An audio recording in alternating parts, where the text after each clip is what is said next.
Live from UBC Studios in Kampala. This is Good Morning Uganda.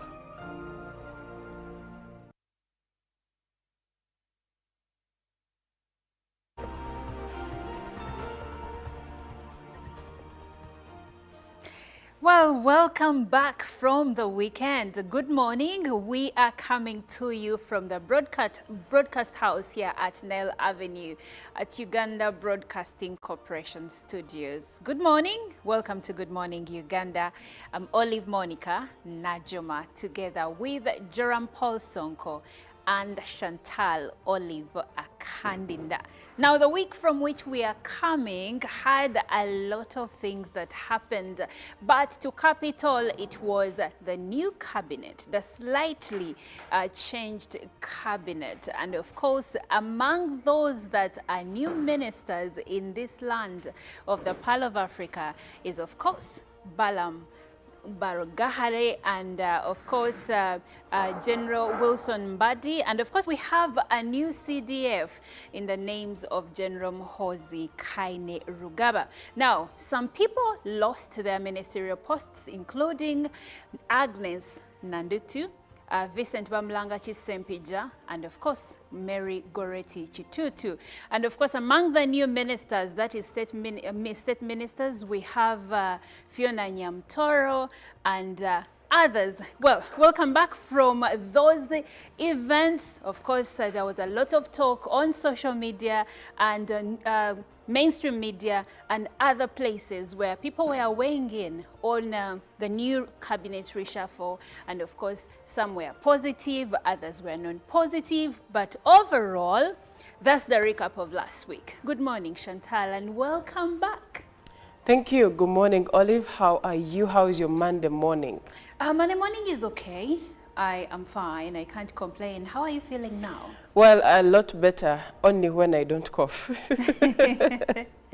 But yes, thank you so much for being a part of Good Morning Uganda. Welcome back from the weekend, and it's the Easter week as well. So we are, I have not yet felt usually by the time it's Monday, we are anticipating, we are in a certain spirit, but I've not yet felt it. Hopefully, by the end of the day or by the end of tomorrow, we'll start getting the spirit. And I am so sure for the new ministers, they're already in the spirit. I can almost say they're in the spirit. But I think for me, the most shocking one was Mr. Barogahara, because I never imagined and saw that coming at any one moment. But I came across a video of the late Ismail Access. He mentioned something close to that. And also, the other interesting part is there is a number of things he had been mentioning before his death that have come to pass. So he was more of a prophet? I wouldn't say that. No, I wouldn't really say that, because that may not qualify someone to be a prophet. But, well, you can say there were bits and pieces of knowledge and wisdom in there that he carried that maybe some people did not see him for. Thought he was just a vlogger, and he was just making noise. But yes, but well, as we can see, there was some truth to some of the things that he said. But congratulations to the new ministers. Well, congratulations to the new ministers. But Chantal, before I move to Mr. Sonko, there has been talk regarding the appointment of Balaam. Some people are saying he's not well deserving of the position, but then other people are saying he's actually well deserving because he is the right person to show the youth how you can actually work hard and work smart, well position yourself to get to a place of your dreams. What would you say about that? The question of whether he deserves the position or not puts a question on the president's choice, and I would not want to be among the people that question the leader of the country and his choices, especially because if he has been able to lead us for all these years, then why would I even question something like that? However, to go deeper into that, I would say he has, Balaam has been involved in a number of activities that have really included the youth a lot. And just to take you back, he was spearheading the organization of the MK birthdays and everything. And you realize that he has strong mobilization power. And probably that is one of the things that we need to mobilize the youth to, someone who can reach out to them and talk to them And we get to a certain point where youth can listen to this person and something is achieved. So, like I said, I cannot put a question onto what the president shows because he knows what he sees that I cannot see. I'm not close to Balaam as he is. So at the end of the day, I believe there must be something that very many people who are saying that have not been able to see.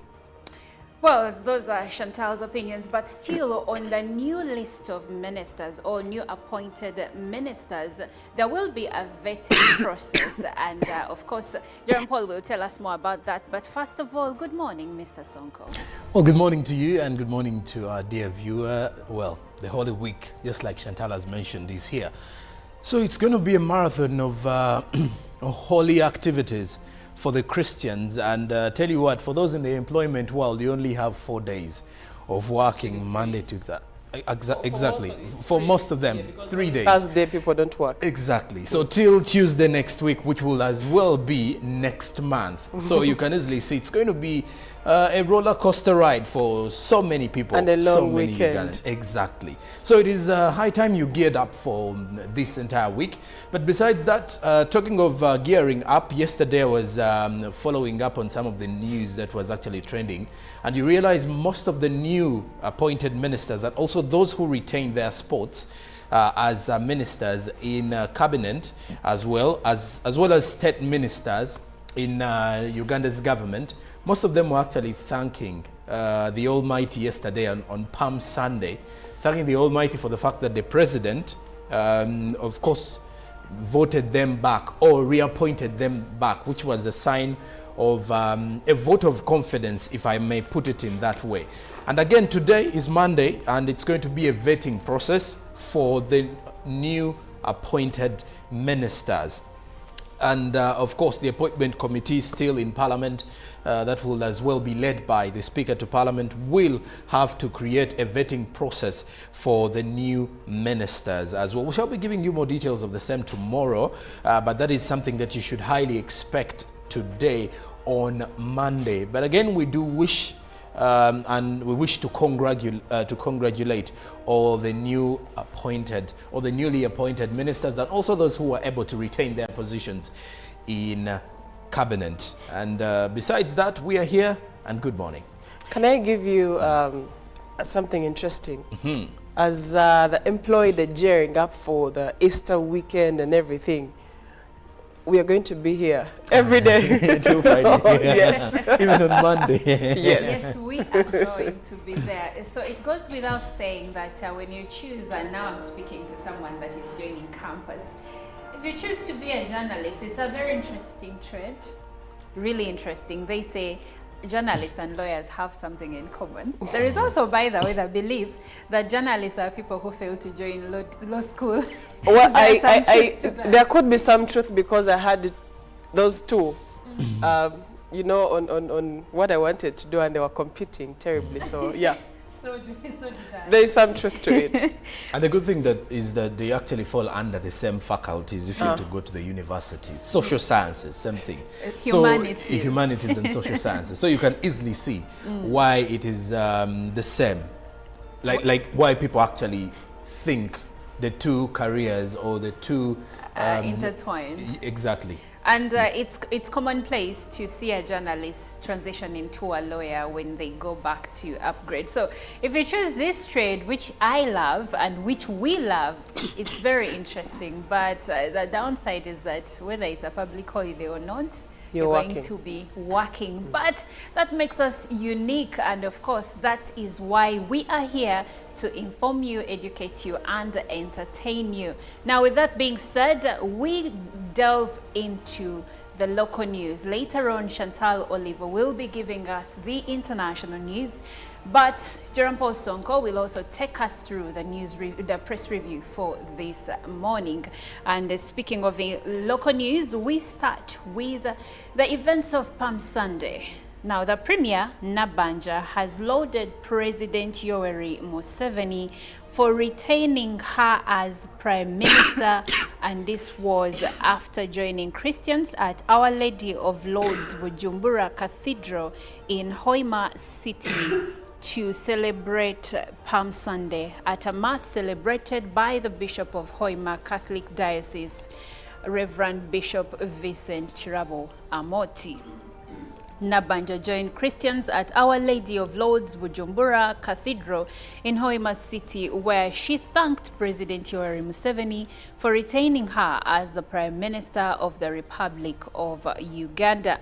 Nabanja, who was joined by the State Minister for Public Service, Mary Grace Mugasa, said reappointment in various positions is a sign of confidence and dedication in serving Ugandans. The Premier appealed to Ugandans to embrace the government programs. The Bishop of Hoima Catholic Diocese, Reverend Vincent Chirabo, thanked President Yoweri Museveni for the support he accords to the church. He also acknowledged the role played by women in the development of the country. Later, the Prime Minister donated 50 million shillings towards the ongoing construction of the Hoima Women and Children Specialized Hospital.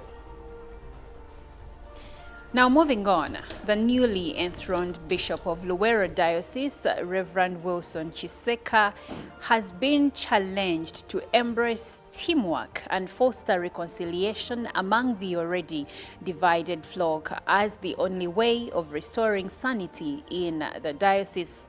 This has been sounded at St. Mark's Cathedral in Luwero District at the consecration of Right Reverend Wilson Chiseka, 4th Bishop of Luwero Diocese. At 8:30 a.m. of Sunday, 24th March 2024, a procession of clergy marked the beginning of the consecration service of the Bishop-elect Luwero Diocese, Reverend Canon Wilson Chiseka. Led by the Archbishop Church of Uganda, the Most Reverend Stephen Samuel Kazimba Mugalu, all happened at St. Mark's Cathedral.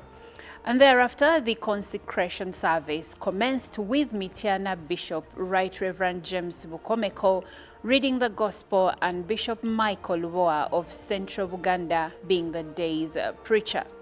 Bishop Michael Lubowa calling on the new bishop to reconcile the diocese. In a church filled to capacity by both clergy and Christians at 10:40 a.m. yesterday morning, the bishop-elect Canon Wilson Chiseka took an oath of acceptance of the new role. This was under the watch as seal of the Archbishop Church of Uganda, Right Reverend Stephen Samuel Kazimba Mugalu. The enthronement calls, among others, handing the new bishop the instruments of power and authority as he makes repeated concessions in both addresses by the bride and archbishop. It was emphasized that the church thrives on unity and prayers. Now in more news, youth in Uganda are challenged to utilize the Holy Week to widen opportunities in securing employment. Former Minister of State for Youth and Children Affairs, Florence Nachiwala Chiyingi, says getting close to God is complementary to acquiring employable skills. This was during the Palm Sunday Mass at Rubaga Cathedral in Kampala. The procession leading to Rubaga Cathedral on Palm Sunday started from the neighboring Centenary Bank. Congregants in their hundreds were here to celebrate one of the most important days in the Christian calendar. They were joined by former State Minister for Youth and Children Affairs, Florence Nachiwala Chiyingi. The Mass was led by Father Stephen Mayanja, the Assistant Cathedral Administrator. The messages rotated around renewing relationships with God. This was emphasized by the Cathedral Administrator, Father Achilles Mayanja, in agreement with other leaders. Former Minister for Youth Florence Nachiwala Chiyingi told the youth to embrace spiritual living to widen economic opportunities. Palm Sunday ushers in the Holy Week, which culminates into Easter Sunday celebrations. And finally, still about Palm Sunday, Christians have been asked to know the meaning of Palm Sunday unto their lives other than just celebrating the day. This was communicated by the Provost from All Saints, Nairobi, the Very Reverend Canon Evans Omolo, who was the guest preacher at All Saints Cathedral in Nakasero. On Palm Sunday, Christians remember the triumphant entry of Jesus into Jerusalem. Yesterday, Christians gathered at All Saints Cathedral, Nakasero, to commemorate Palm Sunday. The guest preacher, the Very Reverend Canon Evans Omolo from Nairobi, asked Christians to know the meaning of Palm Sunday other than just carrying the palm to church and commemorating the day. Reverend Canon Omolo asked Christians to renew their lives unto Jesus. Minister for Investment Evelyn Anite and Minister for Trade, Industry and Cooperatives David Bahati also attended. The ministers thanked God for their reappointment as ministers by the President in the recent cabinet reshuffle. Well, yesterday seems to have been a day to thank God for reappointments, but also for life and many events that are happening in many different people's lives. And that's something that can't go unnoticed. Well, with that being said, we now move into the international side of the news with Chantal. While internationally, Russia has charged 4 men, it says, attacked a Moscow concert hall and killed at least 137 people. Three were marched blindfolded into a Moscow court, while the 4th was in a wheelchair. All were charged with committing an act of terrorism. The Islamic State group said it carried out Friday's outrage at Crocus City Hall and posted video. Russian officials have claimed without evidence Ukrainian involvement. Kyiv says the claim is absurd. The four were named as Deladon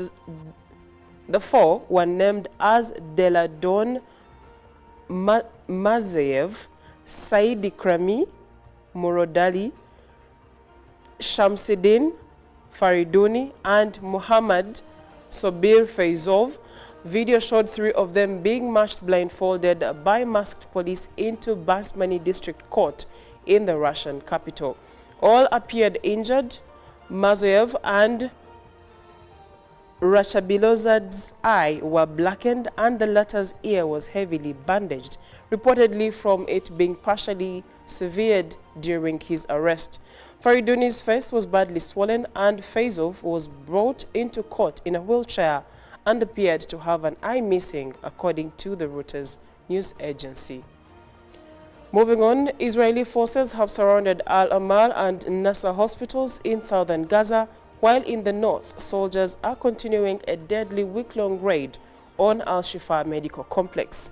At least 9 Palestinians have been killed in an Israeli attack on Deir al-Bala, according to correspondents of news agencies, with several people remaining trapped under the rubble. Israel has informed the United Nations it will no longer approve UNRWA food convoys into North Gaza, where 70% of people face an extreme level of food scarcity. Mediation efforts to end the bloodshed in Gaza appear to be struggling, with a Hamas official telling Al Jazeera that Israeli negotiators have rejected their latest proposals for a ceasefire. At least 32,226 Palestinians have been killed and 74,518 wounded in Israeli attacks on Gaza since the October 7th attack.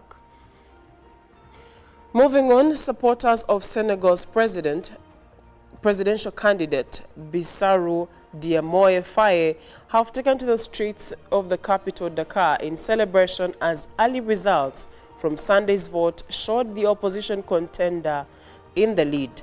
The celebrations came as at least 5 of the 19 candidates in the race issued statements congratulating Faye on what they called his victory.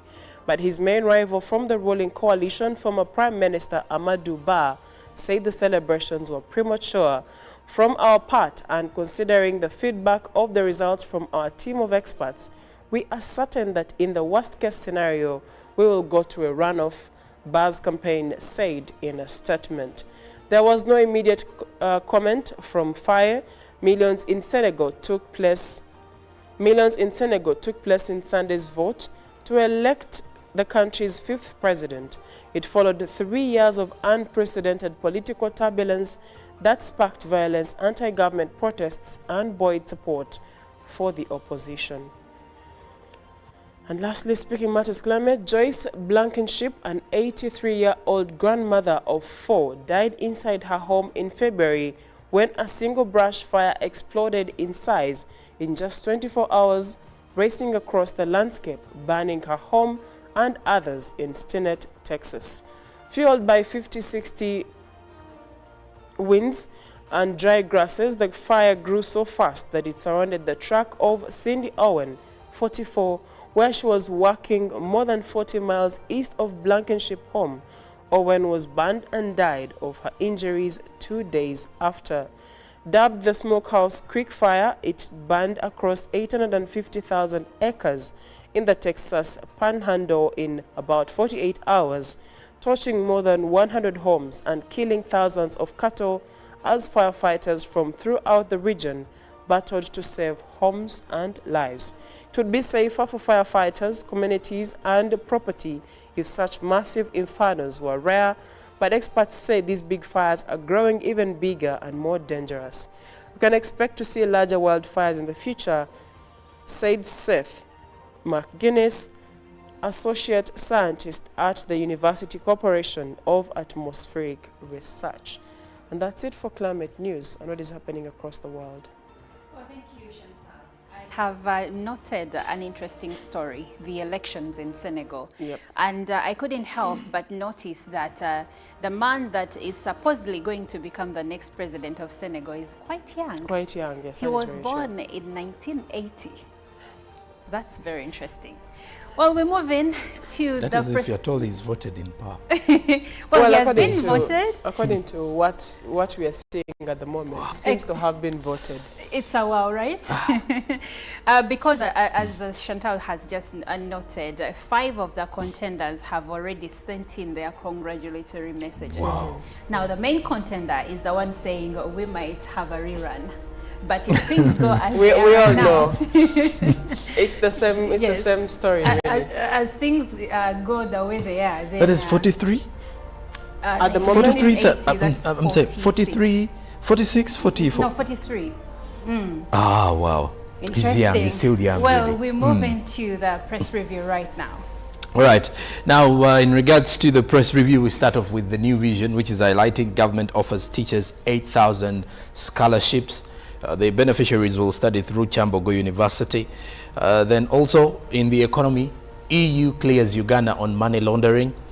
Read about challenges that await Muhoozi, still in the New Vision today. Now, President Museveni defends the speaker. You can see that pictorial at the front page of the New Vision today as the president was opening up a comprehensive education school, a comprehensive teaching hospital in Bukedia over the weekend. Then thousands of Christians mark Palm Sunday. More of that is in the New Vision today. Then also Vision Group awards filmmakers. Read about that in the New Vision today. Then consecration, Luero gets new bishop. That is something that you should read about in the New Vision today. Now, the Daily Monitor, the EC cannot be fully independent, says Chigundu. And of course, he's coming out to give more details in regards to his tenure as the EC chairperson. More revelations still in the Daily Monitor. Now, President Museveni defends Speaker Among and also attacks her critics. More of that report is in the Daily Monitor. Then healthy living, how a cochlear implant enabled 3-year-old to hear again. Read about that in the Daily Monitor. Then Christians mark Palm Sunday as Holy Week starts. That is also in the Daily Monitor. Now also an interesting twist. The Lizard says, you obey appointing authority? No. Read about the Lizard's opinion in regards to the president and the speaker. Then crossing the borders, we kick off with the Daily Nation in Kenya. with the headline, Revealed, Schools No One Wants. Education is giving details about the schools that no Kenyan would wish to take their children to. Then also faithful mark Palm Sunday as Easter beckons. Read about that still with the Daily Nation. Then teachers cry foul over recent promotions. Which teachers are those? More of that report is in the Daily Nation. Then in politics, State's big plan for Raila's AU chairmanship job bid. As in agriculture, fake fertilizer sparks panic among farmers. Then also Vroom, all roads lead to Naivasha this week as Safari Rally revs up to a noisy, dusty start. That is something that you can as well find in the Daily Nation. Then in the Citizen newspaper, what will change under diaspora special status?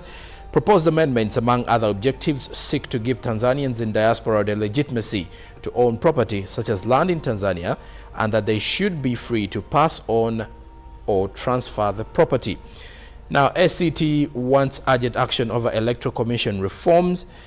Then also in the Rising Woman Citizen series, Muzuri at the forefront of championing women and girls' rights in Zanzibar.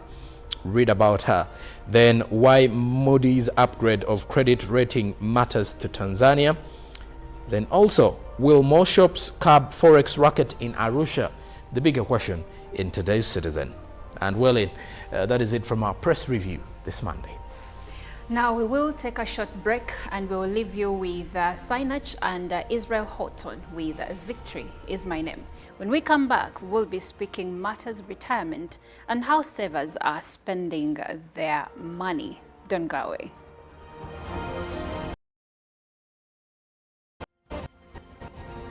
Live from UBC Studios in Kampala, this is Good Morning Uganda.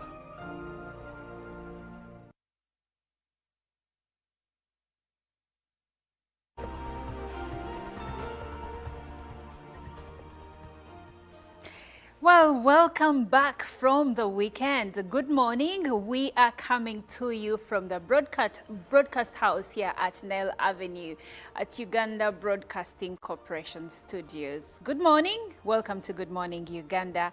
I'm Olive Monica Najoma together with Joram Paul Sonko and Chantal Olive Akandinda.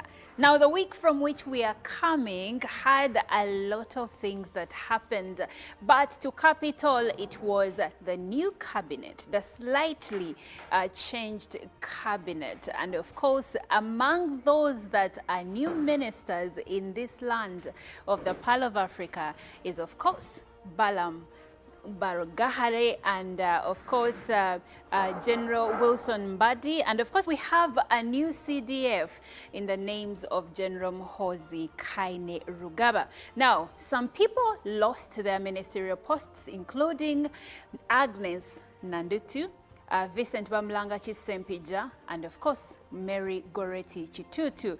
And of course, among the new ministers, that is state ministers, we have Fiona Nyamtoro and others. Well, welcome back from those events. Of course, there was a lot of talk on social media and mainstream media and other places where people were weighing in on the new cabinet reshuffle, and of course some were positive, others were non-positive, but overall that's the recap of last week. Good morning, Chantal, and welcome back.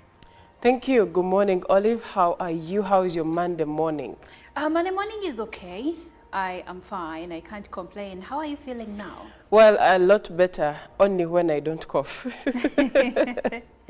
But yes, thank you so much for being a part of Good Morning Uganda. Welcome back from the weekend, and it's the Easter week as well. So we are, I have not yet felt usually by the time it's Monday, we are anticipating, we are in a certain spirit, but I've not yet felt it. Hopefully, by the end of the day or by the end of tomorrow, we'll start getting the spirit. And I am so sure for the new ministers, they're already in the spirit. I can almost say they're in the spirit. But I think for me, the most shocking one was Mr. Barogahara because I never imagined and saw that coming at any one moment. But I came across a video of the late Ismail Access. He mentioned something close to that. And also, the other interesting part is there is a number of things he had been mentioning before his death that have come to pass. So he was more of a prophet? I wouldn't say that. No, I wouldn't really say that, because that may not qualify someone to be a prophet. But, well, you can say there were bits and pieces of knowledge and wisdom in there that he carried that maybe some people did not see him for. Thought he was just a vlogger, and he was just making noise. But yes, but well, as we can see, there was some truth to some of the things that he said. But congratulations to the new ministers. Well, congratulations to the new ministers. But Chantal, before I move to Mr. Pick of the day on UBC.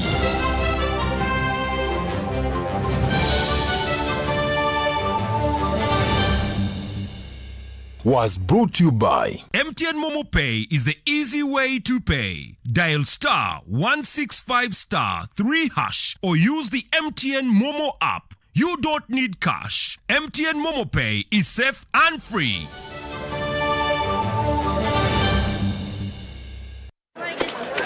Juko. Yo.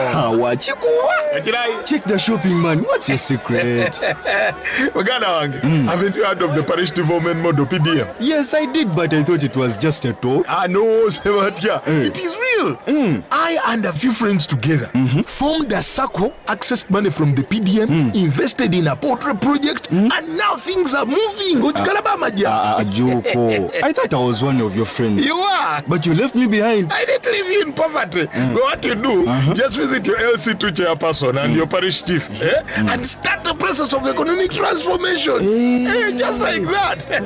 The parish development model is an initiative from the government of Uganda through the Ministry of Local Government designed to transform all lives of Ugandans for the better. PDM, my parish, my development, my life. Live from UBC Studios in Kampala, this is Good Morning Uganda.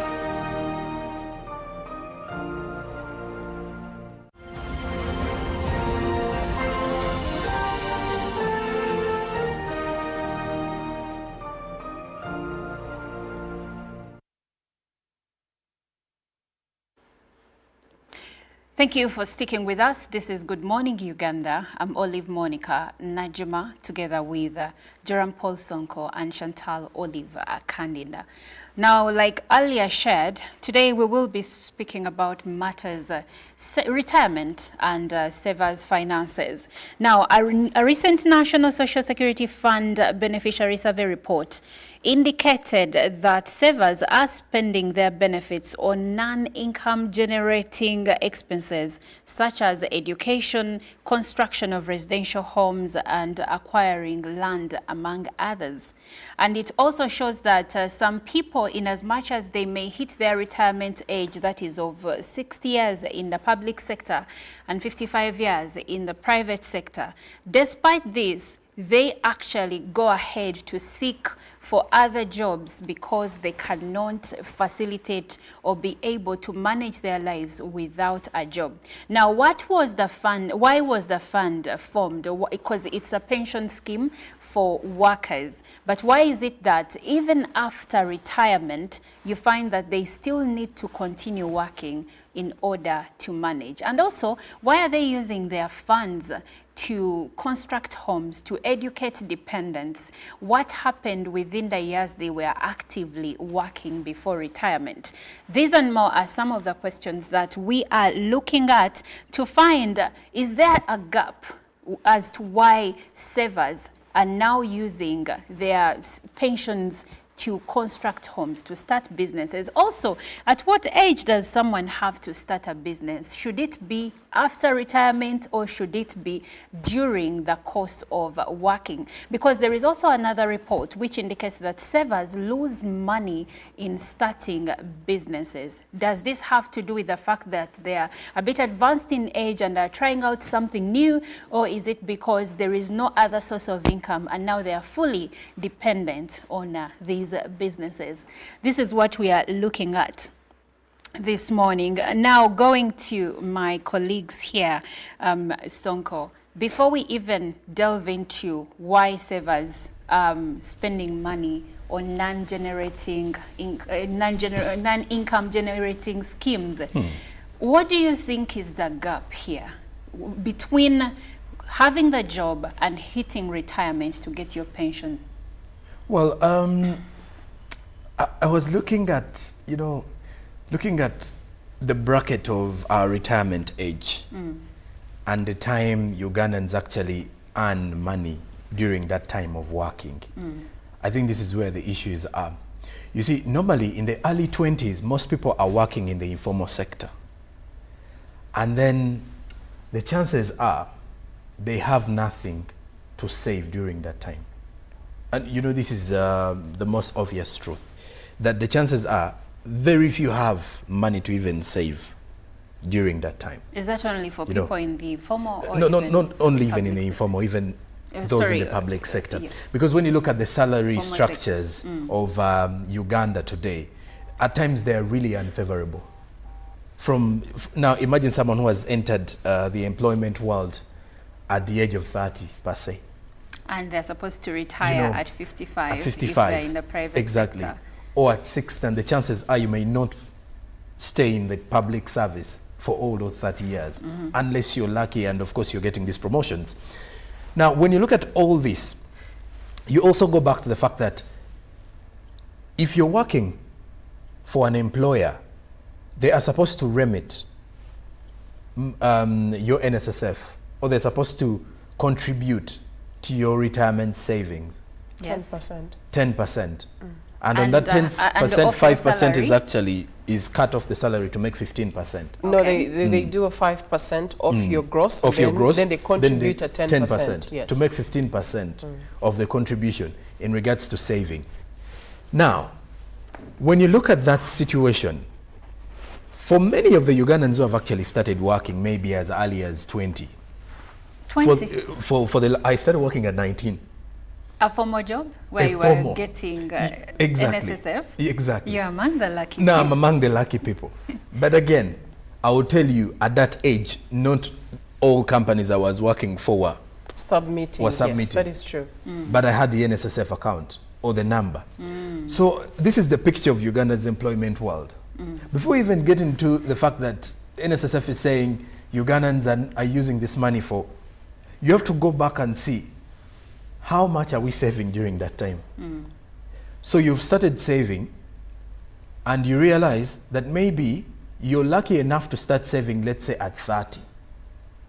And you go into the employment world, the formal employment world, and your bosses are kind enough. I would use the word kind because for someone to remit or to help you save, that means that person is kind and really cares about you. You know what saddens me is that we even have to say kind because legally they are supposed to remit that money to NSSF. I think it's in the recent past. Right now, for example, if you are going to bid for jobs, say with government, they will ask you for your NSSF certificate, meaning all your employees you have to be remitting their NSSF. So there is checks that are being put in place by government, but previously I've worked for companies and my NSSF account is looking at me. No, the story is told and it's not a lie. I have too worked, especially in the media, where my NSSF was not being remitted. That is very true. I was working for these companies.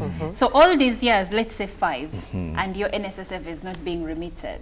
But at 55, I'm expected to retire and then use that money to enrich my life. So still coming to you, Chantal, how can we enhance financial literacy? Is it even a case of financial literacy for savers? There is a lot to discuss in the middle there, to be honest. There is a role being played by we individuals, the savers. There is a role being played by government, and there is a role being played by our employers, both those who are in public service and those who are in private sector. Now, when it comes to us individuals, look at me. I am, for example, I am I am being paid a certain amount of money. But then again, when you go back to how much am I spending, it's likely that I'm spending more than I am earning. And then someone will ask you, how then are you surviving? You borrow here and there. By the time the month ends, your salary comes, you clear the debts, and then you push others to the next month. You know, for most people, life runs like that. The biggest percentage, if we were to be honest. So you realize that the saving culture is not there because, one, you're going to sit and be like, so what should I eliminate? I can't fail to parent. I can't fail to pay my water bills. I can't fail to pay for electricity. But I also need to be transported to work. But I also need to feed. So you realize that at the end of the day, you have too little to nothing for you to be able to save. As individuals, for those that have the ability to save, some have actually saved. We have the Ugandans who have, you know, who have been deliberate and they have some to spare, and they've been able to save. Now, when you go to the employers, how much are they paying you? Is it enough for you to be able to save? Now, to the government, the taxes levied on Ugandans as well may not enable us to save. Now, I'm not even talking about income tax. I'm not even talking about the pay as you earn alone. Businesses. The amount of money businesses pay in taxes may also not allow them to pay their employees enough. Yeah? Look at how much tax, say for example VAT, on almost, no, not almost, on every item that you purchase. And also there is excise duty in Thank other you. aspects. Now, when this thing is bigger than we would actually explain it. So there are different small factors that are building blocks to why financial literacy at the moment may not help. Listen, there's a 55-year-old somewhere who has no NSSF, nothing saved, and they're thinking, what do I do Okay, with now my let's life? focus on the ones that have the NSSF. You've retired, you're 55, you're 60, and you have retired, or you're about to retire. And also I understand that many Ugandans may not be earning enough for them to save. Financial advisors tell us that we have to live below our means. Yes. But sometimes, of course, They'll that tell you, message... for example, when you earn your salary, the most you should be spending on your salary for rent or accommodation is 20%. How much are But houses? I need to ask you who is watching, how much are you earning? And 20% of that, is it going to give you a place that is going to enable, is it an environment that you're going to be able to be comfortable staying in? I'll leave that to whoever's watching. You know, there's also, this argument of the fact that when you remember when they had made amendments to the NSSF Act, yes. where someone could easily, access their midterm benefits. At around 45 years. 45. Yes. You can access 20%. Then Yes. if you're 40 and above, for those who are disabled, you can access 50%. But then if you've served for 10 years, now even during the amendments of the same, a report that was released clearly showed that many Ugandans who accessed that money were not accessing it to invest. They were solving They were problems. solving issues. Yes. Or those who had no issues at hand were actually using that money for enjoyment. Now, again, it goes back to, as the government is actually looking into the major reason as to why NSSF retirement is there and why Ugandans should save, we have to go back to asking, why are people saving? Because we cannot have Do the they same even understand why so they are And saving. it is upon And that... not so many Ugandans actually saving for business, by the way. Sonko, there is I understand where both of you are coming from. Chantal did raise that many Ugandans are really not earning enough to save. But let's say there is a group of Ugandans that is earning good money. Because let's face it, some people are actually, especially in the private sector, people are earning, some people, not all of them, but many are earning good money. And also, some may not be earning a lot of money in terms of salary, but there are benefits. I read somewhere this year that something that has actually kept motivating me, that you can be broke at any income level. Yes, you can. And it's something that actually tells me that regardless of you earning 10 million or 20, if you're not good at financial management, you will be broke. And thank you for mentioning financial management, because I wanted to ask you what specific financial topics should be covered in educational programs to address the needs of savers investing in education and land. Oh. What is this course called? Is it BBA? Business administration. Business administration. You know, every time I see I think most majority of Ugandans have studied most that of the course. Ugandans. The other time I was having conversation with Chantal over the same, because I have some Vakist cousins and friends Who are consulting Consulting. on BBA. So when I hear Bachelor of Business Administration, is it? Yes. These are some of the courses that we have today that many Ugandans love going into. But away from getting the degree, are they really I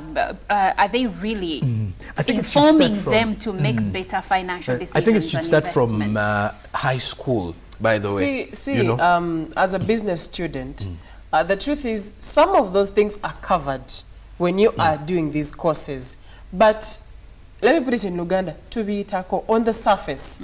They'll tell you why you need to save. They usually Even knowledge in that high school even in you- entrepreneurship, they that actually teach you things. even a Ugandan who did not go to school will know that I need to keep some money for the rainy days. Yeah. So those are the reasons they give you as to why you need to save for investment, save for the rainy day, save for unforeseen circumstances. For those who did economics even in high school, you know. Yeah. And we have not emphasized it enough.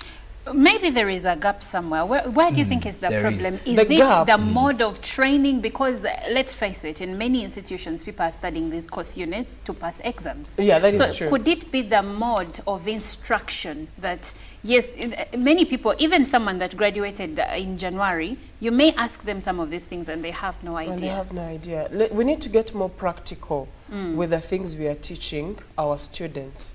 And by more practical, I mean, even when you're teaching them, teach them like they're supposed to be life skills that are imparted in us straight from maybe primary or high school, depending on the level. So that you grow up knowing, you know, you leave high school thinking, I'm going to campus, study, get a job, work, get married, have a family. How many Ugandans have the conversation on retirement at 20? How many Ugandans will plan for their retirement starting the day they start to earn? How many? And actually, I remember the advice I was given when I had my first job. I remember one of my bosses telling me, start planning your exit now. Now, he yes. didn't mean that I should quit, but he was saying, this is now when you start planning your future. You know, let me give you but a many personal people are not experience, by the given way. that advice. Me, the very first time I joined the work environment, and I think I'm representing quite a number of Ugandans, the very first 1-2 years was first of all going back into, you know, first of all, Thanksgiving that I have the job. Then secondly, making sure that Enjoyment. I enjoy that money. And you know, this is the actual scenario in Uganda today. Imagine someone who has actually finished university and they are looking for a job for 5 years.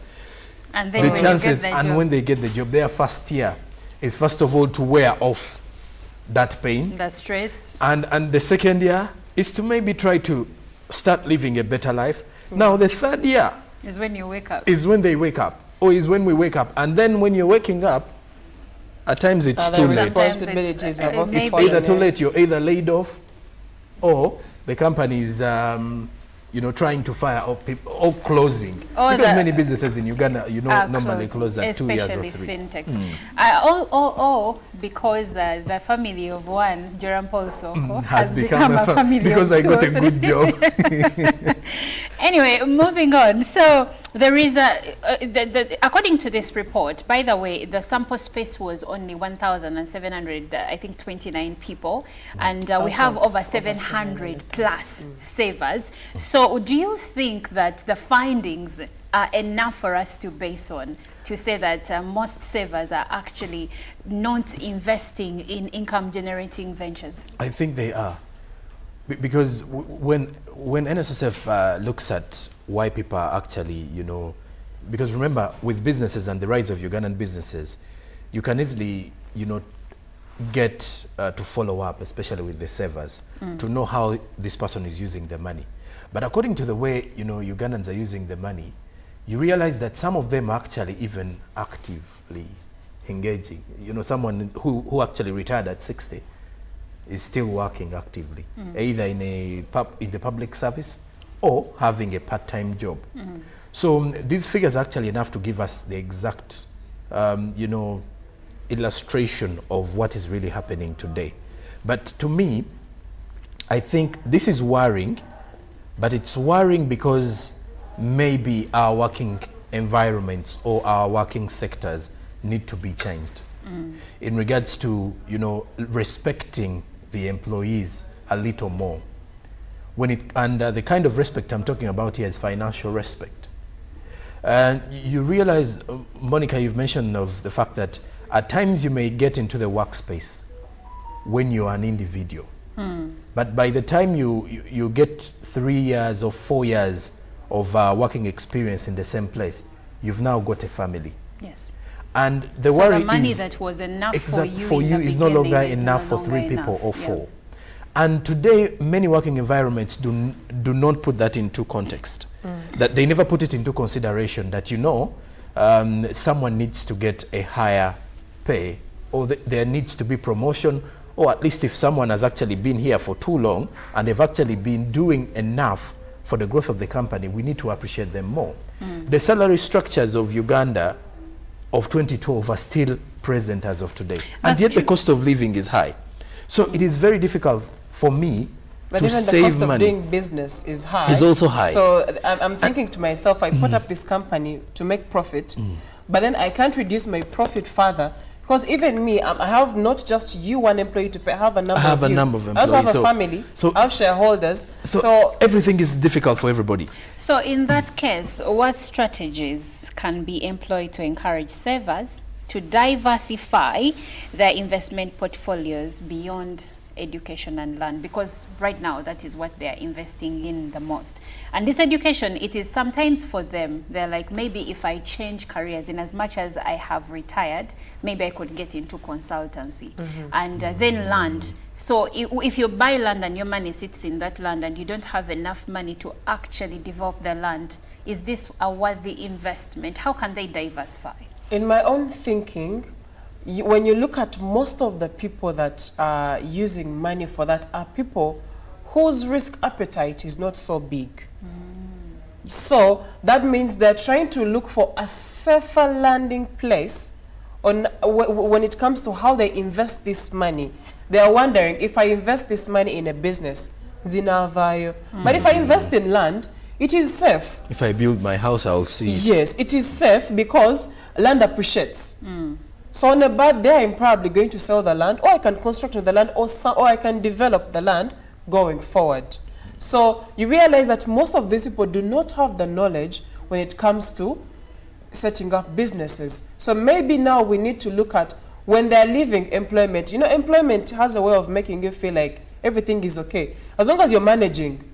So 10, 20, 30 years you're working, and you're literally helping someone run their business and do it really well. But if you are taken out of that space and asked to run your own business, you may not be able to. So let's go back down to, how are we training these people? What value are these people getting from their employers that is going to enable them run their businesses, for example, when they leave those offices? So that means even our employers have to get into skilling of their employers to prepare them for retirement or for the time they get to leave those places, for example.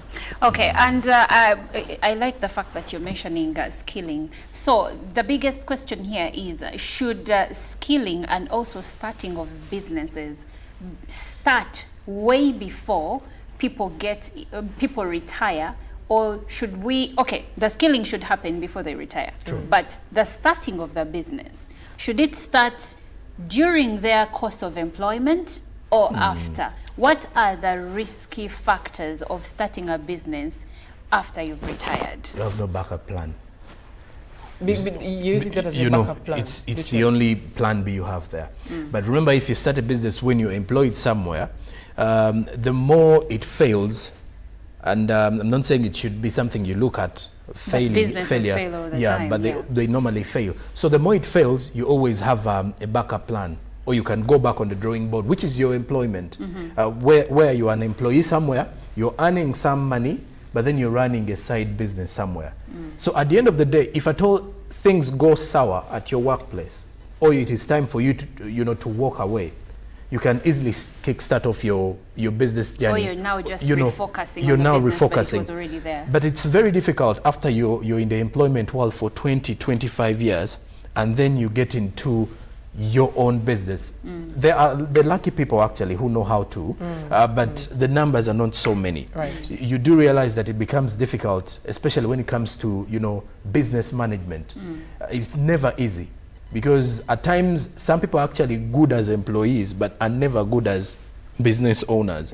It is the sad truth. So you realize it's always good to skill yourself while you're being while you're under employment. And to start while you're under. Exactly. But the worry is, to me, not so many business people are helpful when it comes to uplifting their employees. Some bosses actually would prefer seeing you where you are.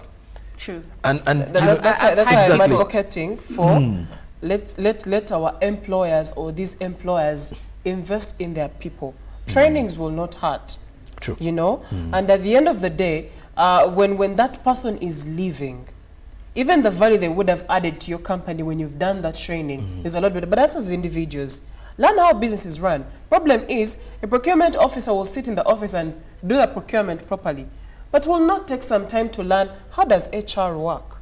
Yeah? Will not take some time to learn, but how does the overall business manager of this company run things to ensure that we are all, like this, so that by the time you leave that space, I usually advocate for, if you're a business owner, you're trying to start a business, have some knowledge of how the corporate world works, because that's the same knowledge you ought to use to run your business. So however small it is. Yes, however small it is, because the corporate world helps you organize yourself. You have someone you're reporting to and everything, but this time you're reporting to no one, people are reporting to you. So how are you going to basically, organize what them? you're saying is that on an individual level, people should also aspire to get better, to educate themselves, learn, relearn, unlearn that whole process. Because what I hear from what you're saying is that people get comfortable. They do. And yes, your employer should help you get skilled, but if they don't, they will not take a horse to the well and force it to drink. Oh wow. Anyway, as we close, what would be your parting shots, Sonko? Well, my parting shot would be, I had a very chaotic take where I was almost going to say, at times we should not really care about what people use their money for during retirement. You know why? Because we really don't know why they are saving at the get-go. But they are being forced to save in a way. There are certain people. There are certain people who wake up in the morning and say, I'm going to save for the next 10 years, and you ask them why. After saving, I want to take myself to a trip to Bali, Zanzibar. Now, Maldives. Those are their aspirations. They really feel like if I go there on my own, that's why they've worked so hard that's for good. it. And they can actually save and go. After they return, they have nothing. They have nothing, but they are happy. So, but I think the government needs to very. But I think the government should help us. Not only that, but also the private sector, in a way that while people are employed, or while we are employing these fellow Ugandans, we need to create room for personal branding and growth. That you've seen someone who has been your manager or a supervisor of operations anywhere, try to uplift them in a way. Try to teach them how to do things. Because even in the private sector, what will happen in the next 10 years when your business has collapsed and you have someone who once worked with you who is having a business that is growing? You can easily partner if at all you help them in one way or the other. And then for government, we really need to look into the salary structures as well. And then also minimum income wage. And then also looking into favoring or giving room for the growth of small businesses in Uganda. Many are collapsing simply because of the taxes imposed on them. And it becomes difficult for anyone to save for retirement. Well, Chantal, briefly, your parting shots. My parting shot would be that the truth is, the reason as to why the NSSF was put in place was because we had a number of people who are retiring, and there being a problem one to the country or to the government and to their own people. And this was put in place literally. That's the truth. Okay. Because you're retiring at 60 and you have nowhere to go. All you know is your job. And you have no money saved, and that's the truth. So it's forceful saving, but good. The problem is they may not control what these people use this money for, but the result of what happens after they're retired can be a bit tweaked and manipulated by ensuring, by ensuring some conditions that allow them to, one, save in other means as well, but also skilling some of these people to enable them by the time they get out. Also, I would advocate for inclusion of set trainings on retirement for these individuals, like planning for retirement while people are still in those offices.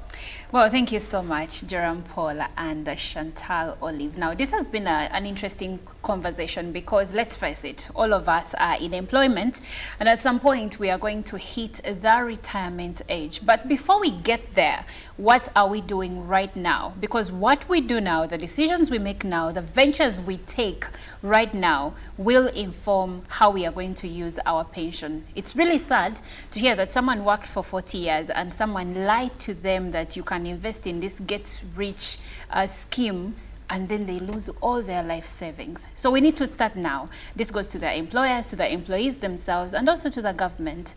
I think Uganda has reached a point where we need a minimum income wage. But with that being said, we can't go any further. Good Morning Uganda still continues though, and up next is Irene Allen Namisango with the GMU Tourism Express. Good morning.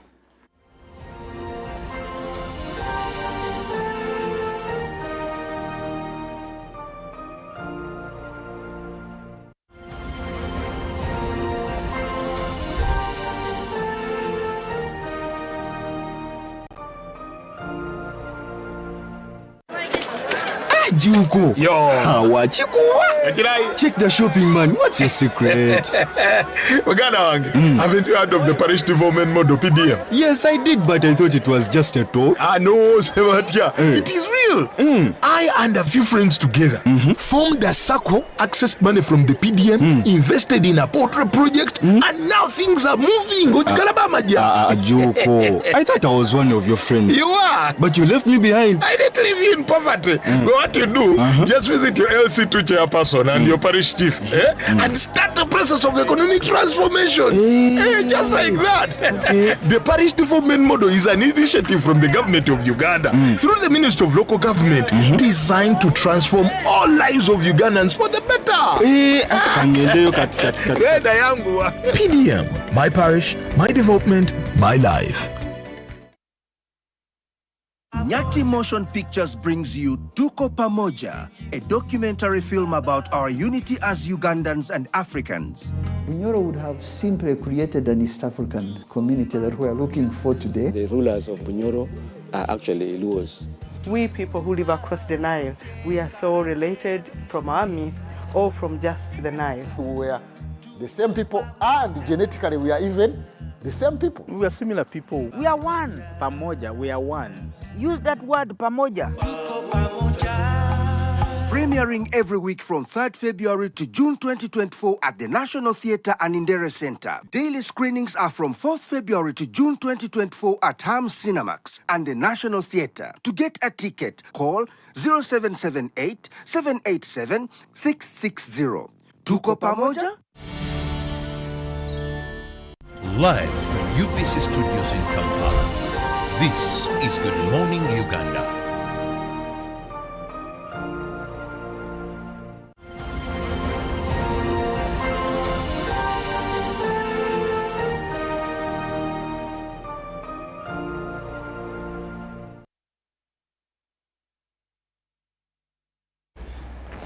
Now, Uganda is still committed to protecting and reintroducing the extinct wildlife species in her protected areas. This is just proof that we are still committed to biodiversity conservation. I am Irene Allen Namisango, and this is the GMU Tourism Express. We are your ultimate guide about anything that you need to know about Uganda's tourism. And today we are talking about several things. We're taking you through the news, attractions, what is happening in the world of travel, Yes, this is the time, and good morning. Going into the travel news, Uganda Wildlife Authority started the translocation process of Uganda cobs and buffaloes from Kaboya Wildlife Reserve and Maction Falls National Park to Ajai Wildlife Reserve. This is an act that was taken prior the reintroduction of the southern white rhinos to Ajai Wildlife Reserve. Remember, in Uganda, you've only been able to spot the southern rhinos, southern white rhinos in Ziwa Rhino Sanctuary and at the Uganda Wildlife and Conservation Center. So it is an act where Uganda Wildlife Authority wants to introduce the southern rhinos in Ajai Wildlife Conservation Center, Wildlife Center. However, how does this benefit the tourism industry? First of all, in the act to promote Uganda's tourism and also promote the Western Nile to the tourism circuit, Ajai Wildlife Reserve has been neglected, because when you look at what you see in this wildlife reserve, and remember in the statement from the president, he said that they are looking at promoting the wildlife reserves to national parks, upgrading them to national parks. So UWA is working hard to see that by the time there is an upgrade of wildlife reserves to national parks, these reserves already have wildlife species that will attract tourists into these reserves. So Ajai Wildlife Reserve is one of the other places where you're going to be able to get the real world experiences, having encounters with the southern white rhinos. So we are really anticipating very good deeds that are going to come out from this act. UWA was set to translocate 200 Uganda cobs to Ajai Wildlife Reserve and 20 buffaloes to this reserve from Maction Falls. And the process started on 18th March. It took it was from Monday up to Wednesday, and it was a success to see that we have these cobs and buffaloes in Ajai Wildlife Reserve. Yeah, that is it that we had from Uganda Wildlife Authority. And still going into the news, again, Uganda nailed it at the Africa Games, in the 2024 Africa Games that were held in Accra, Ghana.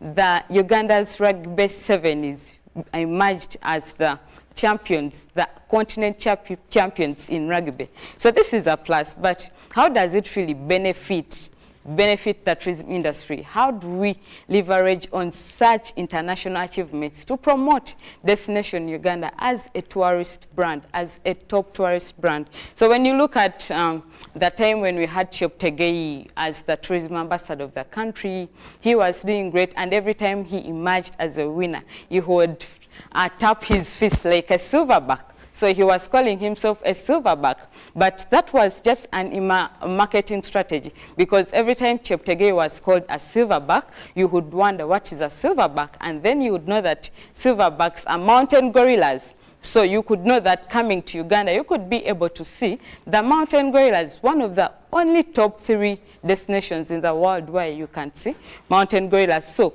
we can leverage on such achievements to see that we promote Uganda's tourism. When you look at people like Usain Bolt, who marketed Jamaica just because he was the fittest man in the whole world. So it is important that we find out ways how to leverage on such achievements to promote Uganda's tourism. Yeah, that is it that we had for you in the travel news. I'm going through the travel attraction of the day. Today we are still going to the western part of the country, and remember that Uganda's tourism and the western part of the country are simultaneous. You never talk about Uganda's tourism and ignore the western part of the country, because it has some of the most beautiful corners of the country that anyone visiting the country should never miss. And today we are going to Lake Mburo National Park. Today we are not talking about the boat cruise at Lake Mburo. We are not talking about the game drives. We're not talking about the communities, but we are particularly talking about the walking safaris in Lake Mburo National Park. Actually, this is the only place on National Park in Uganda where you can have the walking safaris. So when we talk about a safari in Uganda, your mind is definitely going to go to having these long drives in the national park, having those game drives, so many hours of driving through beautiful landscapes to spot the different wildlife species like the cobs, zebras, buffaloes. But walking safaris are the real experiential tourism experiences that you need to have. They get you into the wild. They get you out of the cars and the confines and comforts of the cars, and you get to see these wild animals. Have you ever imagined yourself walking along zebras, walking along giraffes, walking along wildlife species? These are experiences that come just once in a lifetime. So Lake Mbro National Park offers you such an experience where you're able to get real encounters, very up-close encounters with zebras, buffaloes, elephants, like several animals that you can walk through as you're having your walking safari in Lake Mbro National Park. However, the walking safaris have their rules. There are about 2 or 3 rules.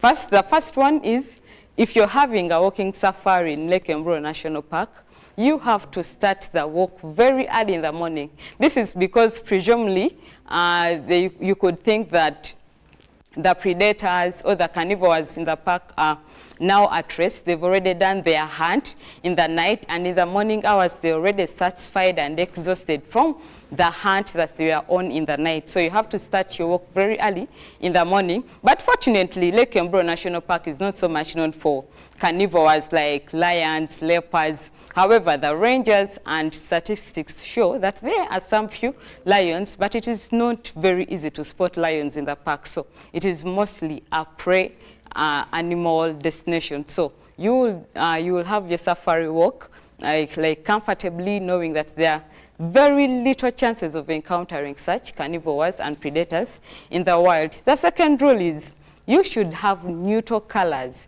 It is not, when you're having a walking safari, it's not like one of those activities where you're going to put on your bright colors like white, yellow, you know. This is a park, and when you see in the national parks, you find that most of the prey animals, their bellies are white. So when you put on a color like white, you're not ready to distract some of the predators and attract yourself to such cases. So the common colors that you need to put on when you're having a walking safari, you think about brown, gray, beige, khaki, such colors. They really blend very well with nature. And then another rule is that you make sure that you walk in lines and also follow the guidelines of your tour ranger, because these are the people that live with these wild animals all the time. They know how the parks move, they know how the parks operate, how animals live along in the national park. So you should make sure that you listen to your guides and do whatever they tell you, because you never know when you're going to encounter maybe a buffalo, an aggressive buffalo, or encounter a lion or a carnivore. So make sure that you listen to your guides and do whatever they tell you. So that is it that we had for you in that travel attraction. And please make sure that anytime that you think about having the real wild experience, walking through the bush, think about the walking safaris in Lake Mbro National Park. And now going into the travel tip of the day, it is still simple. If you're having a safari or a trip in Uganda, please make sure that you engage in at least a new experience every time you travel. Now, like when you go to Lake Mbro National Park, yes, you've had the game drives in Makshan Falls National Park, you've had it in Chidepo, you've had game drives almost every, and boat cruises in Queen Elizabeth National Park. Now think about having a walking safari, something totally different from what you've been having. It will be an interesting experience for you. So thank you so much. That is it that we had for you today. And coming up is Joram Paul Sonko with a business update.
Oh, this week looks to be a great one if you're to ask me, but I'm here to make sure that I give you details coming in from the world of business. The Holy Week is kicking off today. It kicked off yesterday with the Palm Sunday prayers and celebrations across different churches of the Christianity denominations.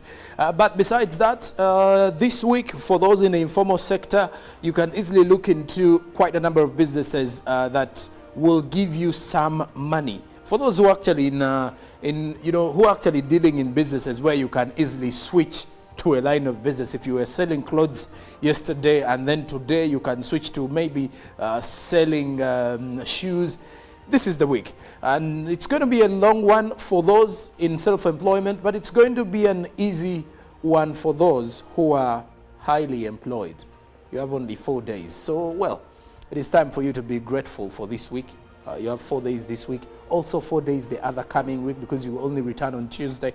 Well, it is time for me to give you details from the world of business. Good morning and welcome back from the long weekend. And of course, for those who attended the Icon Awards on Saturday, welcome back as well. Photographers, content creators, filmmakers, all of you who were celebrated over the weekend, and of course, kudos to all the organizers there. And we highly anticipate that the Uganda film industry will grow into a bigger business venture in one day or another. Well, I'm going to start off our business news this morning coming in from Jinja. In Jinja, or let's talk about matters. Jinja City, the tourism city, one of the tourism cities in Uganda. This time around, the news that I have is that the Jinja City Council has cut its budget for the 2024-2025 financial year, citing inadequate local revenue and, of course, especially from property taxes that they've actually been earning over the years, among other challenges. And they are saying they are cutting their budget simply because when you look at the local revenue collection they've actually been getting, and then especially from property taxes that has actually been contributing heavily to the budget, has decreased.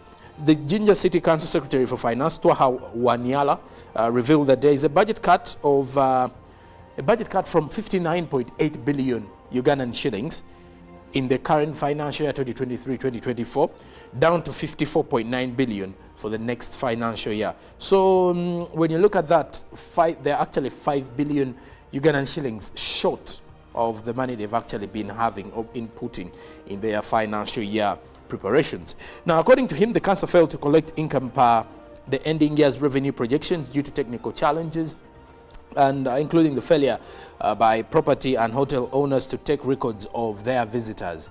And this is something that is affecting Jinja City in regards to revenue collection, in regards to local mobilization and local government growth, if I'm to put it in that way. Now, very many hotels in Jinja City don't register records of their visitors, and the secretary further prays that the government should come in and intervene to try to put an end to this kind of tax evasion in one way or the other.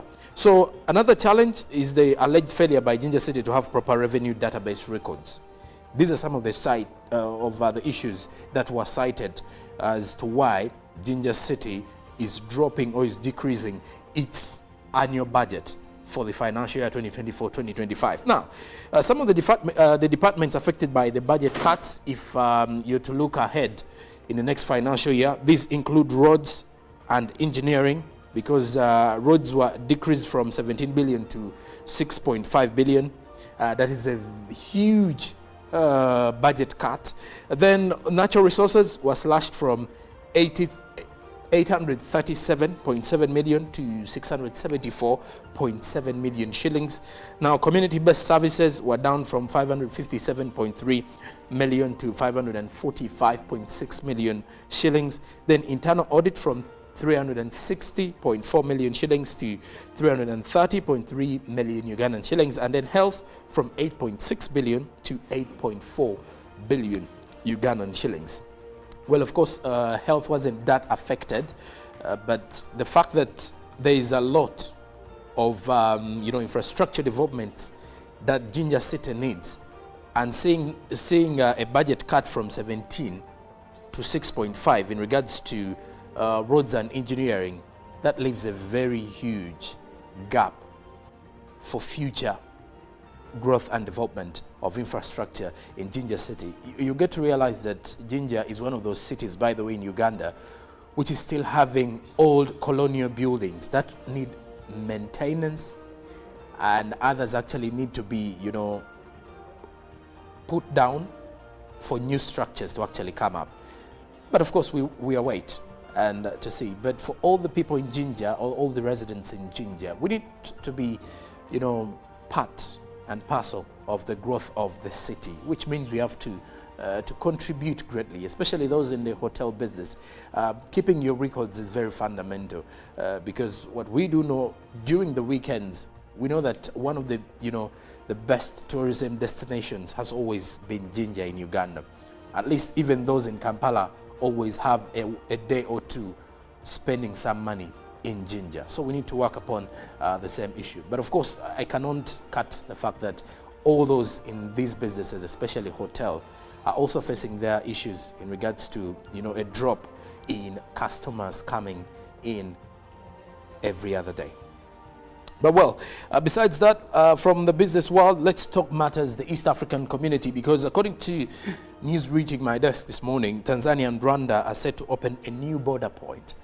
This is something that is actually going to be very fundamental to increase business between the two countries, cross-border trade between Rwanda and Tanzania. Many of the East African community member states have always been pushing for the growth of business and growth of business partnerships, especially when it comes to business expansion away from the internal best points of these businesses. You look at the fact that now the East African community, with 8 member states, millions of you know, potential customers within the region, and these are some of you know, the results that can actually lead to integration, or these are some of these chances where the East African community can actually grow in one way or the other. Now, Rwanda and Tanzania are moving to open a new border post as the two countries seek to deepen trade.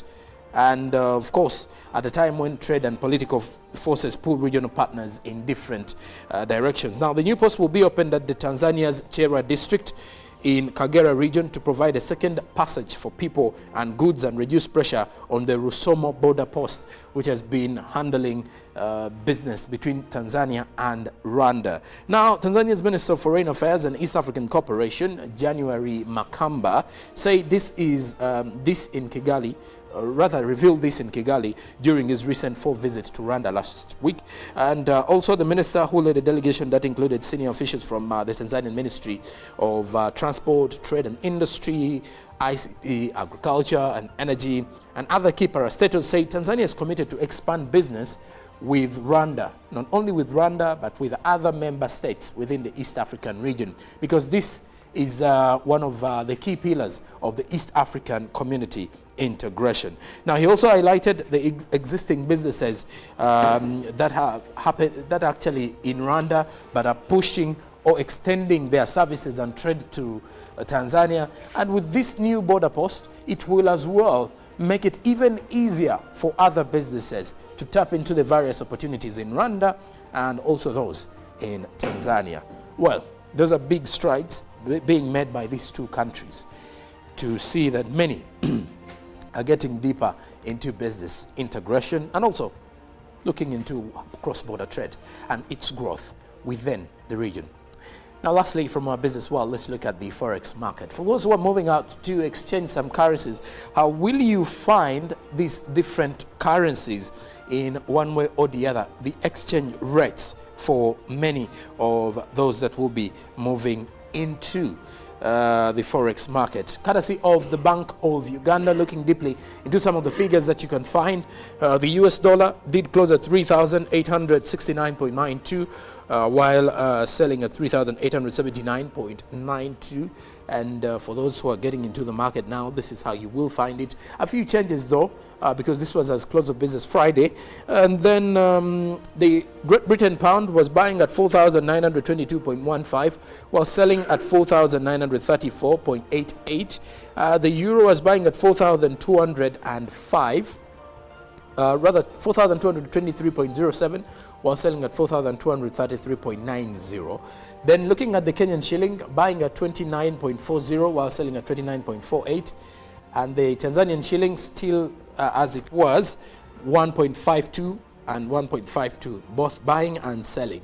And then the South African rand was buying at 205.95 while selling at 206.48. Close of business Saturday. And well, that's how you will find it today morning. Some few changes here and there, and you'll definitely be able to transfer or exchange some foreign currencies. I'll be back tomorrow to give you more details from the world of business. Stick around. Good Morning Uganda continues though. Chantal Oliver Kanninda is right here to give you the traffic updates.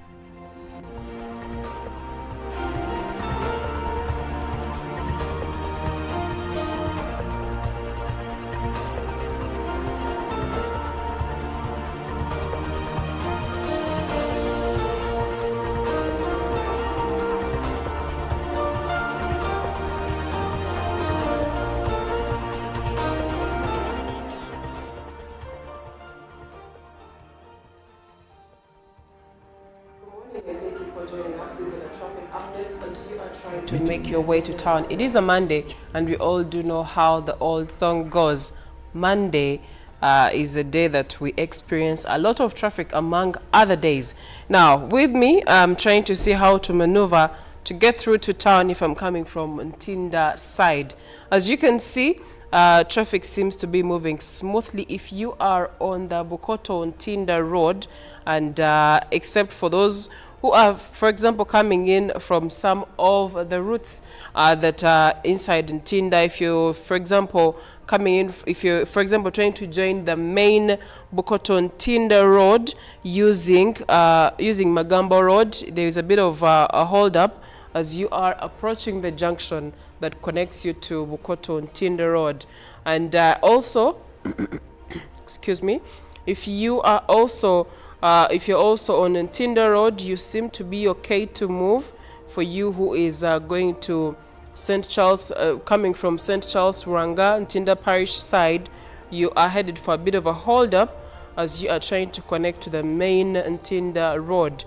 But shortly after that, you're okay to move all the way until you reach the junction that has the lights in Ntinda. Shortly after Capital Shoppers, that's where you'll be finding hold-ups here and there. If you are someone that is trying to connect all the way or connect all the way to go to Nakao side. However, if I proceed onto the Bukoto Ntinda Road, I seem to be okay to move unless if you're coming in from Ntinda 2 Road trying to connect to the main Ntinda Road. That is why you'll be finding a bit of hold-ups. That shouldn't make you wait for so long. You'll be able to join the main road. Shortly after that, there is just a bit of slow traffic, but nothing for you to worry about, as you can see. And as you are trying to join Chira Road, you realize that Bukoto Crescent has a bit of hold-ups inside there, but still nothing to worry about. Now, Bukoto Salo also has a bit of slow traffic, but like I said, it's nothing to worry about probably because of the junction. That is why you'll be finding some of the slow movement. However, you're okay to move. If you proceed onto Chira Road, the area that has St. Andrew's Bukoto Church is the one that has a bit of traffic, and that is especially for someone who is actually coming from town, especially. But you're going to still be able to move. You'll not be in one place for quite some time. Now we get further onto Chira Road, you'll be finding some bit of a hold-up, and that is definitely because of there's a junction on there shortly after the lights, the second last lights that take you down to the last Chira lights. That's why you'll be finding a bit of a hold-up. Nothing for you to worry about. After that junction, you are free to move. If you are taking the route that has the old Chira Road, if you are using the part that has Moyo Close, you'll be finding a lot of traffic. Now, people usually use Moyo Close as an access route. The unfortunate bit is this is a small route, and definitely it attracts a lot of traffic from those who go to a school, who drop kids to a school or to schools along that path. And that is why for mornings like these, I would highly recommend that you avoid using this route. However, proceeding on to Old Chira Road, trying to connect to Kamocha, You will only find traffic when you are trying to join back onto the main Chira Road, and that is around Kamocha Market. That is why you'll be finding a lot of traffic, so brace yourself for that in the moment. If we proceed after the junction, after that junction that has the market and all, you realize that traffic seems to move smoothly until you reach the junction that also has the route to Mawanda Road, the route to go to Mulago side, and the route to go to Acacia Avenue. That is why you'll be finding traffic. And if you're coming from Starrock Road, definitely because there is a school inside there, you'll be finding some slow traffic in there. Prince Charles Drive also seems to have a little bit of traffic. It's not free movement.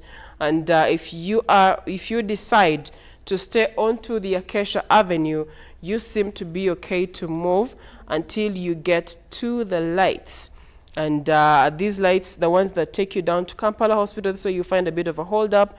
If you are using that road trying to get to Somero Road, you'll be finding some traffic inside there, but it's not much, so you'll not be held up in there for so long. However, if you proceed onto this very same road, trying to make your way further to town, you realize that because of the traffic lights and the number of junctions that you meet in the middle there, you'll be meeting about 3 junctions, if not 4, that will be having holdups. And as you can see, the deep red indicates that there's a lot of traffic on that very road. So if you have a way of dodging it, you can decide to use the road that has Interpo, and as you can see, it's not very busy if you're trying to connect to Upper Kololo Road. And by the look of things, anyone inside Upper Kololo Road seems to be safe until you reach the junction that has York Terrace. That is why you'll be finding too much traffic inside there. The route also that has Izumi, the route that takes you to Lazio, that is why you'll be finding a lot of traffic. For you who's trying to connect to Katikati side that has Lugogo bypass, that is how you are looking like in case you decide to use the Upper Kololo Road.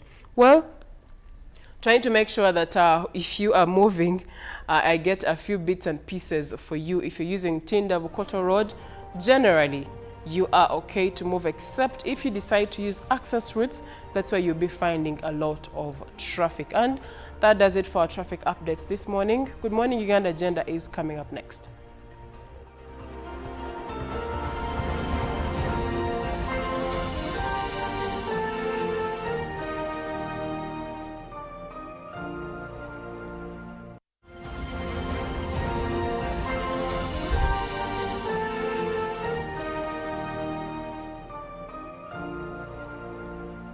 Nyati Motion Pictures brings you Tuko Pamoja, a documentary film about our unity as Ugandans and Africans.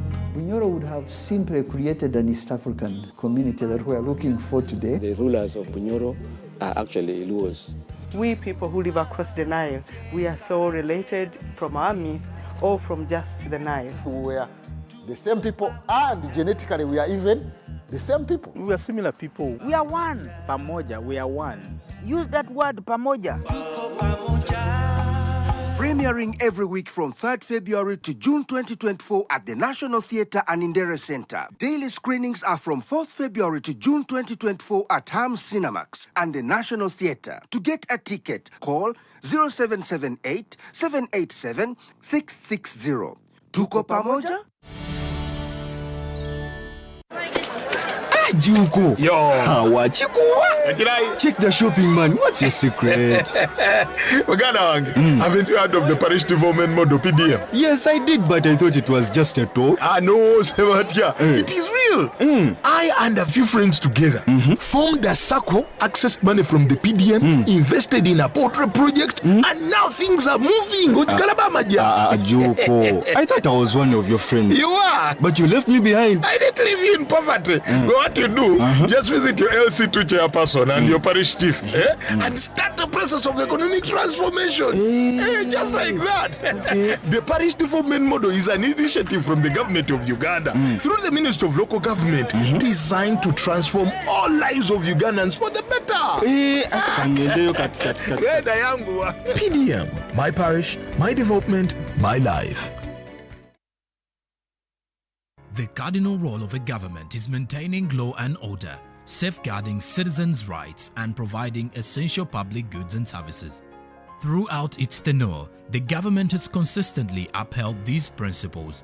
This foundation creates an environment conducive to delivering crucial social services to citizens through diverse approaches such as taxation, strategic budgeting, and effective policy implementation.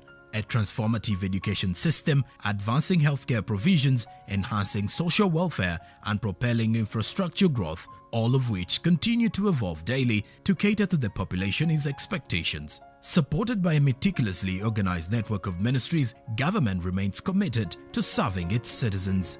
Coming soon on your public broadcaster, The Front Bench, your interface with the government every Monday at 8:30 p.m. with Joram Paul Sonko, only on your public broadcaster, UBC, inspiring Uganda. A new dawn on Behind the Headlines with me, Timothy Nyangweso, every Wednesday live in our studios in the heart of Kampala. We have conversations that have analysis, explanation, but not every truth is fact. And not every fact is truth. Every Wednesday, 10 p.m. on your public broadcaster.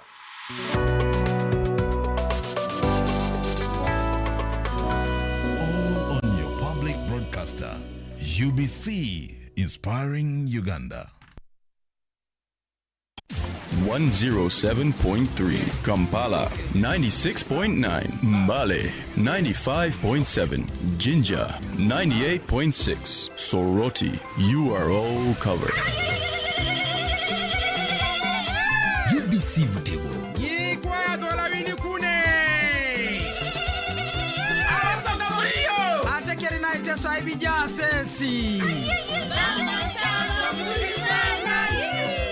UBC Butego. Live from UBC Studios in Kampala, this is Good Morning Uganda.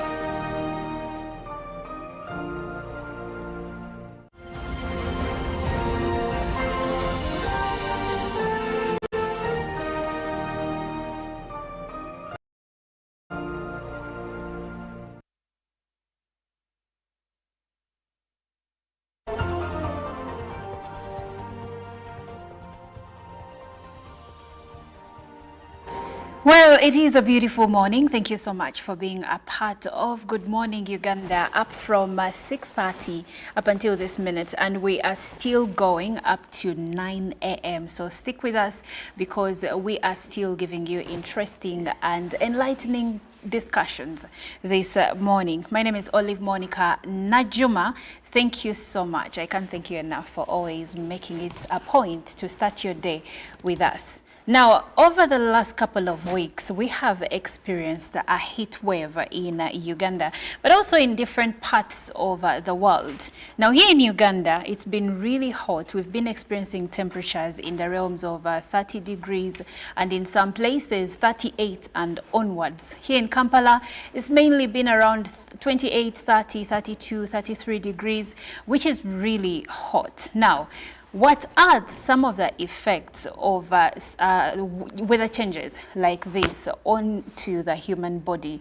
And of course, we've had medics sharing different information regarding the same, and also warning us and giving us tips on which we can follow to ensure that this does not actually become, we don't get illnesses out of the heat wave, like heat stroke, to mention but a few. But I am not a medic, so I'm not an expert on this topic, though I have a medic with me that will share more on this with us and tell us about some of the dangers we are likely to face because of the weather changes and the heat wave that is currently ongoing. And that is none other than Dr. Daniel Tumwine of Children's Clinic Nalia. He is the team lead at Children's Clinic in Nalia.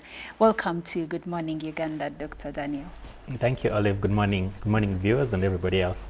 Well, I am glad to have you, and of course, you know the conversation around the heat wave. It's been on everyone's mind, and of course, we've seen some making a joke out of it, the heat wave.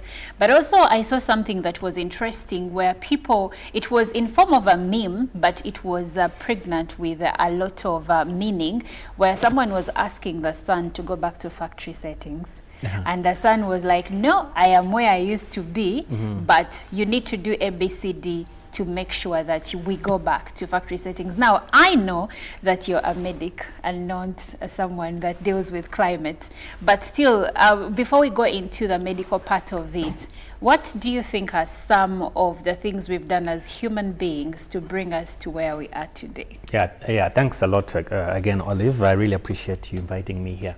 You see, in your introduction, and I'll come to your answer, in your introduction, of course, you're mentioning about the heat wave that is hitting Kampala. Actually, 28 degrees isn't too bad. What actually makes it a bit dangerous, in quotes, is really the humidity. We are next, mostly Kampala, and Uganda is in the Great Lakes region. So the idea really is that once the air is filled with moisture, it makes it very difficult for us to sweat, because remember that we as human beings, we are warm-blooded people, and how we become warm-blooded is to be able to react to the external environment. And as you've just mentioned, the external environment is getting hotter and hotter, and that's really because as humans continue to engage in industrial processes, you find that we emit a lot of carbon dioxide, and once carbon dioxide rises up into the atmosphere, it traps heat. So heat is able to come from the sun, and then it hits the ground, and then once the ground is heated, the heat is supposed to reflect and go back into space. But once you have carbon dioxide like a cloud hovering over the earth, the temperature does increase. So you find that eventually you're going to get more and more temperature increases and more of these heat waves. So heat waves basically by definition is an increase in the temperature of a certain place more than usual for 3 consecutive days. So for example, while for us we might feel that a temperature of 28 is quite high, if you're in Juba right now, I'm told that Juba right now is around 43 degrees and they're actually shivering. Shivering? Yes, because you need to acclimatize. So heat wave, the definition of heat wave is different. For example, if you're in Greenland or Toronto, vis-a-vis if you are, for example, in the Namibian desert. So the definition of a heat wave is different. And also the human body also acclimatizes. So for example, if you're coming from London and you want to stay in Juba or even in Uganda here, there are certain differences that the body changes, happens to be able to acclimatize to the new heat. And so what you've basically been describing, especially in your introduction, are what we call heat-related illnesses. And heat-related illnesses can be in different types. They get worse and worse, but also the causes may also be there. For example, you have what you call heat rashes, and then heat exhaustion, and then eventually what you have is what we call a heat stroke, and that's really a medical emergency, and that's when usually your blood temperature goes above 40.5. Usually our blood temperature, our body temperature is around 36.8, 36.9, give or take 0.5 degrees. So the idea really is that wherever you are in the world, your body should always remain around 36.8. But the more your body temperature increases, the more the effects happen. And of course, some of them might happen, for example, if you have a heat wave and then you do exercises. So some of these footballers, when you see them playing the World Cup in Qatar, for example, last year, they had to do it in the Qatar winter because in the summer, the players would have gotten what we call heat exhaustion. There's a friend of mine who died last week, and many people were wondering what was happening. You know, he died while exercising, and there was a heat wave at the same time. So you can also have what we call exercise-induced, heat illnesses.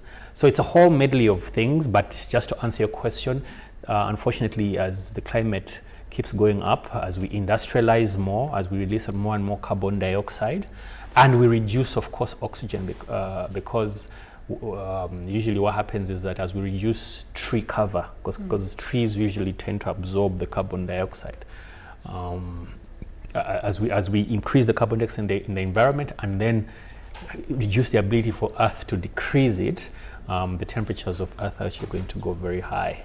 And so the heat waves are going to become more and more common. And it's always worse, for example, when it's also humid. And the average humid percentage in Uganda is around nearly 80% humid.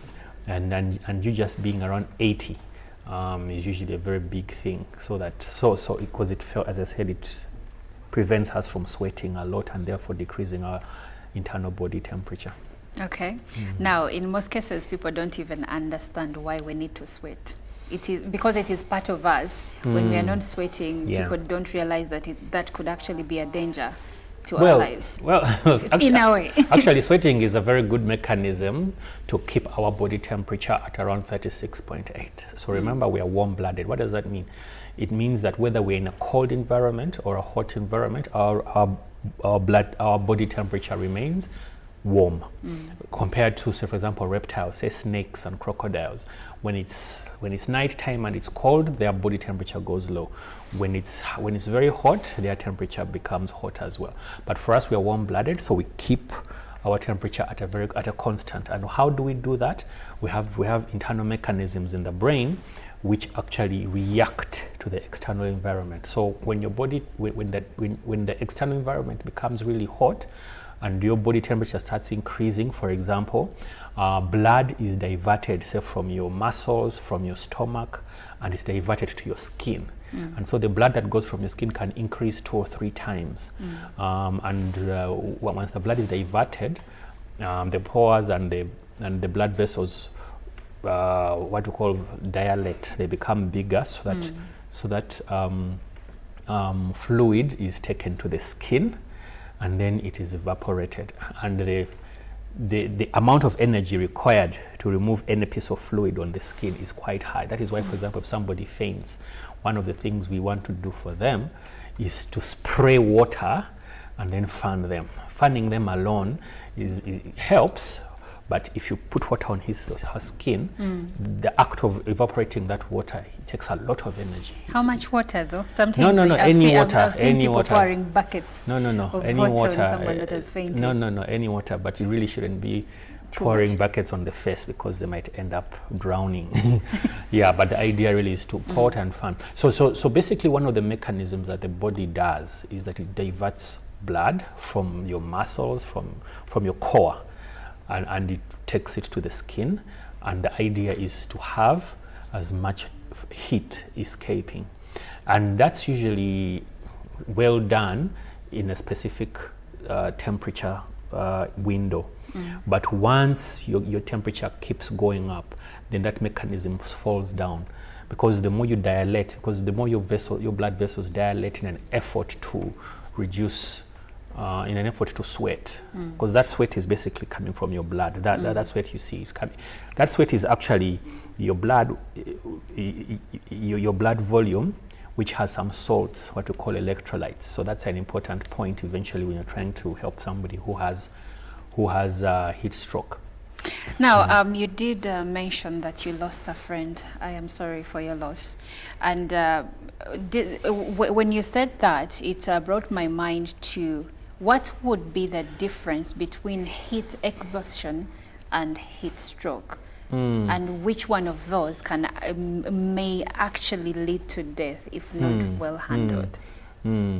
So heat stroke is really a sign that it's really a continuum. So the first thing that you see, the first thing that happens when your body temperature increases is that you automatically walk and go to a cooler place. Okay, so usually that's one of the first things you do naturally. Okay, you even take off your clothes. That's a behavioral adaptation to heat. Now, of course, heat, increases in heat usually tends to affect a lot of athletes because they are doing a lot of exercises. They tend to affect these people in the extremes of age. So you have children below 5, and then you have elders above 65. But as your temperature keeps increases, you tend to have what we call heat exhaustion. So once your temperature hits around 39, you start experiencing, your body temperature hits around 38, 39, you start experiencing heat exhaustion. What is heat exhaustion? Remember, we've said that your blood has been diverted to the skin, and therefore you're sweating a lot. All that sweat is volume. Okay, so you'll find that your body starts fighting because you're losing a lot of volume. Okay, so you're losing a lot of volume, and also you lose blood volume, and also you're losing a lot of salts which are in the blood. So that's you start feeling tired, and that's why we call it heat exhaustion. Okay, you start sweating a lot, you start feeling tired, you start feeling dizzy, sometimes you start feeling nauseous. That's the first sign that there is something wrong. Okay, so that is what we call heat exhaustion. If you do nothing and you continue, you can end up having what we call a heat stroke. But there are other causes of heat stroke as well. But imagine you're unable to leave that space where you are. So for example, you're a child locked in a car. Your father has gone to do shopping, and the heat in the car is actually killing you. So you first start with heat exhaustion, and if nothing happens, your temperature starts hitting 39 and 40. Now there, you are now at a risk of heat stroke. Why? Because you start feeling muscle cramps. And the reason you're feeling muscle cramps is because the salt, you're now having a lot less sodium. So salt is basically sodium chloride. So because of the excess salt, you start feeling cramps and you start feeling headaches. And before you know it, you start getting unconscious. Now that is what we call a heat stroke. So heat stroke by definition is you're having effects of excessive heat on your body, but specifically the temperature has risen up to 40.5, because at 40.5 your organs start to fail. And then you also have what we call your consciousness. You start to lose consciousness, you become delirious, you become psychotic, and before you know it, you have entered into a coma or you've gotten a stroke. So that's why it's called a heat stroke, and that's usually the last side before you actually do what? Before you actually die. If you don't cool yourself within 30 minutes, you can end up actually dead, because now all the proteins in your body are now falling apart. The blood vessels are just leaking, and then the organs are just dying. So you really need to be able to cool yourself down as quickly as possible, and once your body temperature starts hitting 40.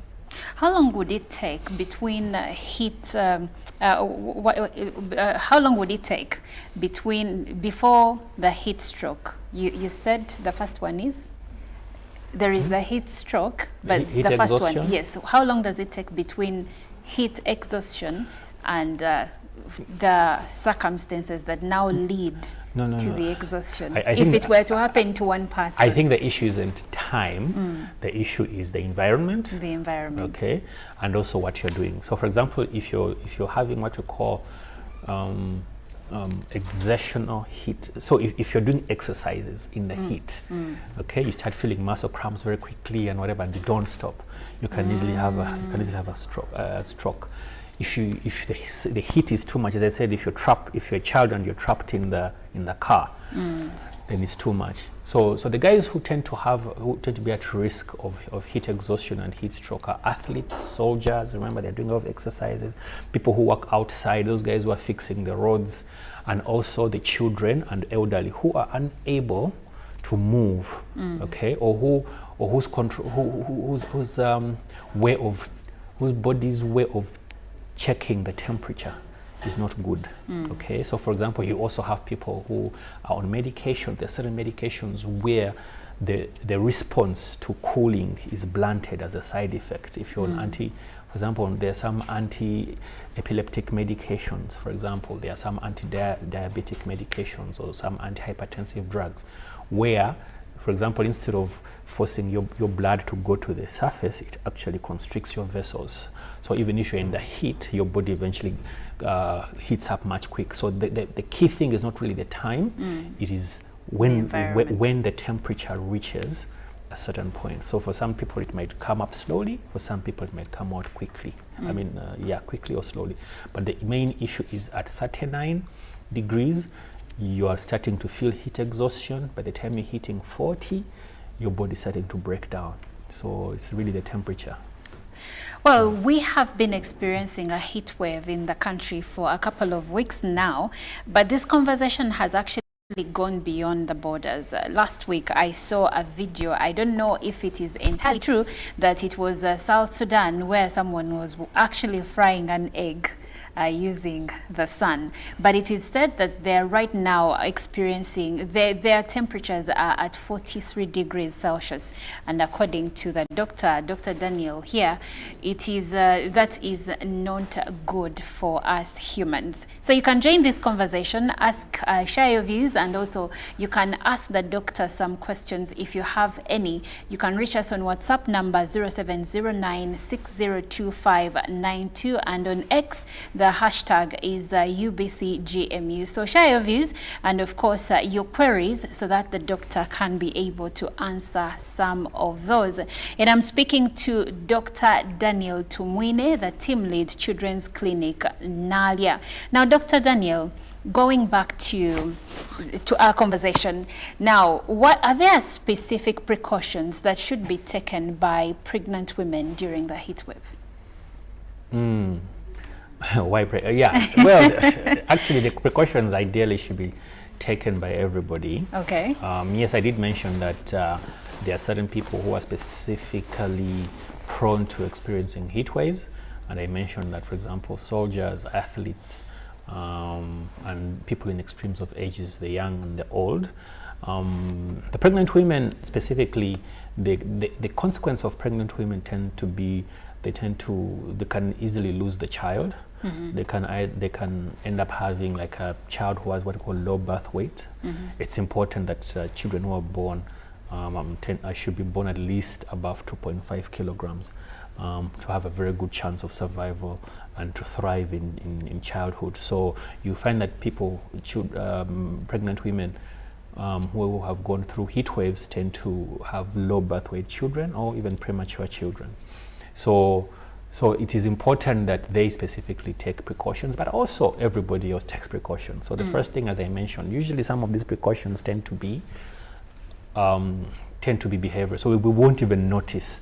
Okay, so when this becomes hot, without even thinking, we decide to go into a cooler place. Either outside or go into the home, into some building. Okay, so the first thing is make sure that when it becomes hot, it's important that you move to a cooler shade. That's almost obvious. For everyone, yeah. So there's no specific thing for the pregnant women, just that the consequences tend to be more. But so that's number one. Number two, it's important that as your body starts getting hotter, or if there's a heat wave around, one of the things you want to be doing is having cooler clothes. So for example, having clothes that are able to breathe, cotton, light colored clothes like white. Okay, these also help absorb the sweat, because there are some clothes where when you sweat, the sweat doesn't leave your skin. So having clothes that breathe is very important. So I should steer clear of my black. Well, it's cotton, but yes, ideally should be light colors as much as possible. And then the other thing, of course, it's important to be able to hydrate. Okay, as quickly as much as possible. Always look at your urine. Your urine is important in telling you the rate of hydration. Usually, if it is dark, the darker it is, the more dehydrated you are. You really want to be able to urinate some light urine. So the idea is to if you're an adult, you want to be drinking at least like 100 mils every 5 or 6 minutes. If you're in a very severe heat wave and you're actually working outside. But otherwise, keep drinking at least 2 liters of water per day. If we're in the middle of a wave, it's very, very important. Ideally, cold water.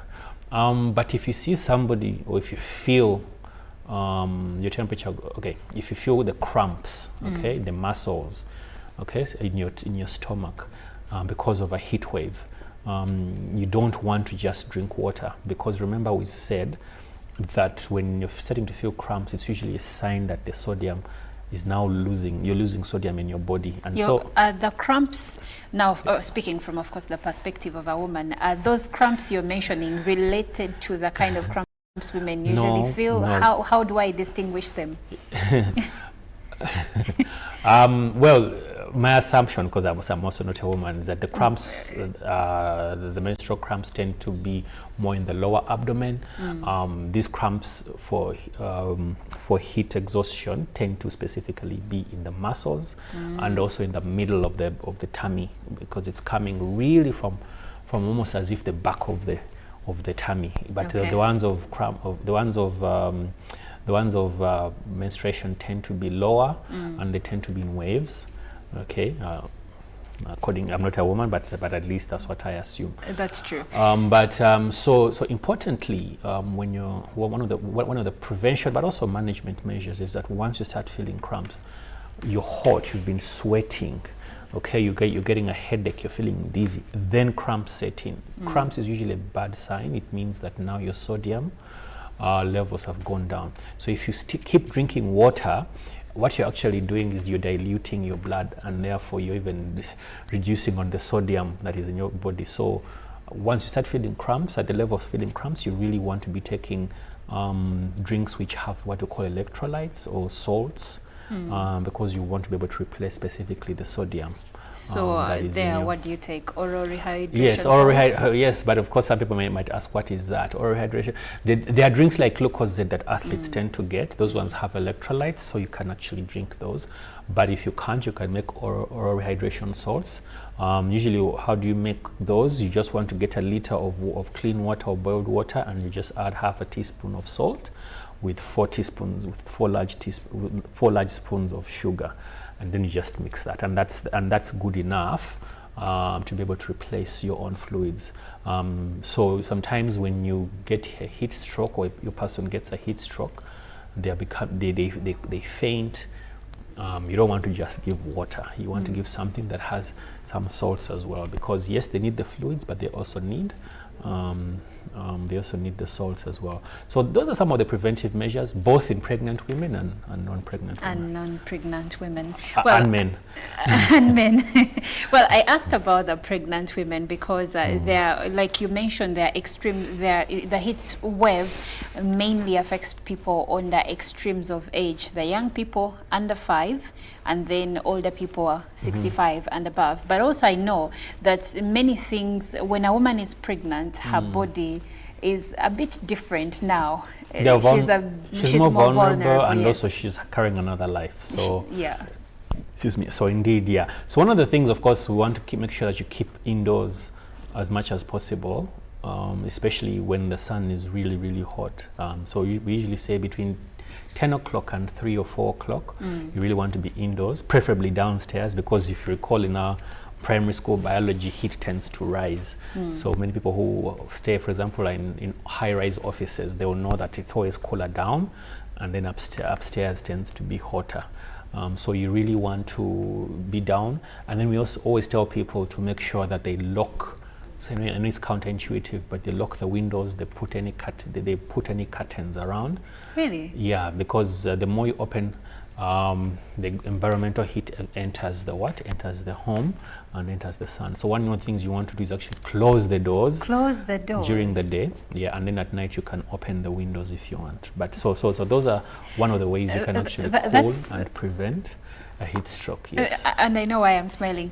That's rather interesting, because ideally what we usually do when it's very hot, that's when we are opening all the windows and opening the curtains, because now we think that good air is coming through. No, then the heat comes. So actually once you do that, the heat enters the building. And remember, heat rises. Okay, so actually where it enters will not necessarily be hotter. Okay, so what you want to do is close it so that the heat is not able to enter. Wow. So that's the best way to one of the best ways to prevent. So make sure that you're always in there. Taking showers or taking cold baths helps specifically temporarily, but it's very important when you're trying to manage somebody whose temperatures have already gone up. But in terms of prevention, it's more important to drink than to take a shower. Yeah, take a shower is when you actually have the heat stroke. Okay, but in terms of prevention, you only get temporary relief in terms of taking a shower. So it's more about hydration and more hydration. Actually, it's hydration until the patient or the person starts collapsing. So once a person has collapsed, you should not give any fluids. So the difference, for example, in managing a person who has heat stroke and heat exhaustion, a person with heat exhaustion, give as many fluids as possible.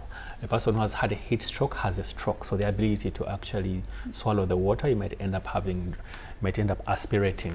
So the water might end up going to the lungs, because remember, their mental state is now altered. So you don't want to give somebody water if the person now has entered a heat stroke, when they get a coma, or you can see that they're talking incoherently, they don't know where they are. They're delirious. Yes, the most important thing there, you want to put water on the person and then fan them as quickly as possible, as long as you try and get help from a medical institution.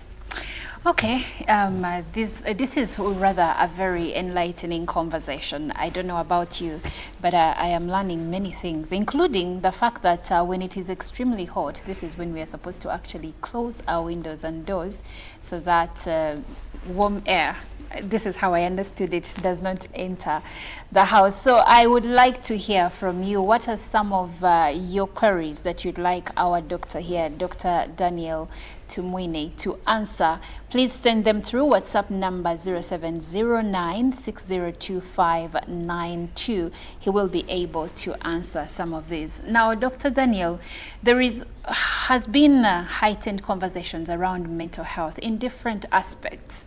But now someone actually has sent in a question wondering how whether the heat wave can actually have adverse effects on someone's mental health. Yes, it does, actually. So there's consequences, but also there's also vulnerability. Okay, so I'll come to the consequences of mental health. But one of the ways that, or one of the groups of people who are vulnerable, I know we've talked about extremes of age, but also people who have chronic illnesses. So for example, if you have a heart condition, so I was telling you, for example, my friend who died and now unfortunately had a heart condition. He was exercising outside, it was hot, and he collapsed and he had a heat stroke. So having a heart condition, because your body needs to be able to divert as much blood to the skin as possible. So your heart is working overdrive. So people who have heart conditions, people who have lung conditions. So if you have a pneumonia, you have TB, you have asthma, actually, these not only get worse, but you're more likely to get a heat stroke when you have those conditions. And the lungs is basically because after our skin, one of the biggest ways of losing heat is through our lungs. The lung surface area is quite high. And so if you have anything that compromises that, the rate of losing heat is quite low if you're compromised. So the people who have who are quite vulnerable in terms of chronic conditions mostly are those with heart conditions, lung conditions, kidney conditions, but also diabetes as well, and those who are obese. And then also many studies talk about those guys who have mental conditions, either they're depressed or maybe they are schizophrenic. Schizophrenia means what people call mad people. Those guys, yes. Unfortunately, that's a stigma, and we need to educate the people more. But you're more vulnerable when you have some kind of mental condition or mental, you have mental health challenges. And also, conversely, heat stroke tends to exacerbate and also make people more depressed. Okay, if you're bipolar, for example, you're more likely to experience a recurrent episode. And also, as I mentioned earlier, there's some drugs specifically used, what we call mood stabilizers. Okay, they can actually cause heat stroke as well in a different mechanism. So definitely, mental health is a very, very key sub-segment in terms of once there's a heat wave. So we also need to be able to look out for persons who have mental health conditions. All right, Dr. Daniel, I have more questions coming in for you from our viewers. Dr. Daniel Tumwine is the team lead Children's Clinic Nalia. He is a pediatrician. So I have a few questions. It's like someone knew that you're a ped and asked, she said, I have a 2-month-old baby, and it is said that babies should not take water, exclusive breastfeeding only. How do babies manage in such conditions? Because breast milk is warm as well. I think this is in answer to where you say So remember, the most important thing is hydration. Yes. Okay. It's not necessarily the temperature of the hydration. Okay. So I'm not saying it helps if you have. Okay, so maybe let me go back. Let me take a step back. So one of the reasons why, for example, children tend to be vulnerable in a heat during a heat wave is because they are unable to leave the environment. Okay. So the first thing what you want to do, I see many parents, what they do is they have a hat. They want to put a hat or some kind of cape on their child's head. Mittens, socks. But the hat is very important because the quickest way that a child controls temperature, especially somebody who is quite young, is through the head. If you notice that the proportion of a child's head is different from the proportion of the size of a child's head is different from an adult. That's because for a child, almost when they are born, almost a third of the whole body is the head. But as you grow, the percentage becomes smaller and smaller. And one of the reasons is it's one of the ways to lose to lose temperature. And so when parents come and cover the head, that's what, and in a heat wave, that's one of the bad things. So you want to make sure that they are also able to lose temperature. Parents tend to fear to expose their children, but exposing their children is also okay. So there are many other ways beyond just giving fluids that you can help your young child. As I said, they are more vulnerable specifically because they are unable to leave the environment where they are. So if you're staying in an SC house, well and good, you don't need to worry. If you're staying in a house in a place where you can keep your child cool, that's usually not a big problem. It's usually said that fans, you've mentioned the AC, but some people normally say that fans are not good for babies. What do you say about that? Okay. I promise I'm going to come to that. But let me finish the hydration for the child, and then I promise I'll come to that. So for the baby, the most important thing is the parent is able to remove the child from an environment that is quite hot. Okay, and yes, indeed, don't give water. Breast milk is enough. However, the mother must be able to hydrate much more, because in one of the things we didn't talk about during a heat wave, the mother's breast milk making capacity tends to go down as well. And so you really want to make sure it's more the mother who needs to take as many fluids as possible, much water as possible, and then continue breastfeeding. Because even those breastfeeding, that breast milk also has good electrolytes. Okay, so make sure that you're keeping your child in a cool place, you're uncovering your child, and then you're also making sure that you're continuing to breastfeed. Putting your child next to a fan, actually fans don't reduce temperature. Fans are good to reduce body temperature. So for example, we mentioned that if your child is hot or your person is hot, just sprinkle water on the skin and then put next to a fan. Okay. Now the difference between a fan and an SC is that an SC will reduce the environment temperature. What a fan does, it just recirculates the warm air. It doesn't reduce. That's why at some point you feel like you're breathing in hot air. Well, true. So it doesn't really reduce the temperature of the place. Okay. So all it does is just circulates air.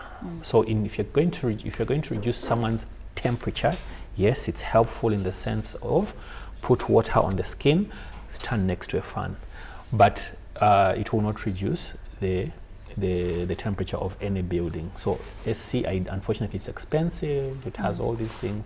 It's usually one of the best ways to keep your temperature down. Now, someone else is asking whether in this heat wave it is recommended for someone to go to the sauna. I am not a fan of the sauna, specifically because you're putting yourself in a heat wave. A sauna is basically a heat wave, all right? You're increasing the temperature, and then you're increasing the humidity, and then you're forcing yourself to sweat. You're forcing yourself to lose blood volume. You're forcing yourself to lose salts. So a sauna is basically a heat wave that you're forcing yourself on. And actually, if you talk to many health experts and many doctors, a sauna is not a good place to actually be. It's not even a place that you want to be using to lose weight. It just dehydrates you, and there's no good thing, good medical thing, unless you want to go there specifically for your mental health. Okay. But ideally, a sauna is a no-no. It's a no-no. Yeah. Now, as we close, Doctor, I have many views coming through, but time is of the essence. But as we close, so one is wondering how much water intake is supposed to be for an adult. Okay, I mentioned around 2 liters per day, but the studies really show is like ideally your weight times 6. Okay, so for example, if I'm 100 kilos, you want to be taking 600 mils every 20 to 30 minutes. But that's very prescriptive, okay? But ideally what you want to be doing is just making sure that you're sipping as much as possible. Because one of the things of heat illnesses is that one of the things that happens, you get thirsty. True. And that's just your body's way of saying, you know what, I want to, this body really needs to be able to hydrate. So listen to your body more than anything else. I can't be prescriptive, but ideally, you know, the data says the best amount of water is, if you take your body weight times 6, so if you're 50 kilos, then 300 mils every 2 hours usually tends to be okay. Every 20 minutes tends to be okay in a heat wave. Yeah. Well, thank you so much for being a part of Good Morning Uganda. We have been delving into the issue of the heat wave and its effects on a human body. I've been having this conversation with Dr. Daniel Tumwine of Children Clinic in Nalia. They are also in Najera and Chisasi. Thank you so much for speaking with us, Dr. Daniel. You're welcome. Thanks for inviting me. We are always glad to have you, and of course we will be having more discussions with Dr. Daniel in the future, especially on cases regarding health issues surrounding children. But for now, we'll take a short break, and then Ruben Impima will be coming in with sports updates. Good morning.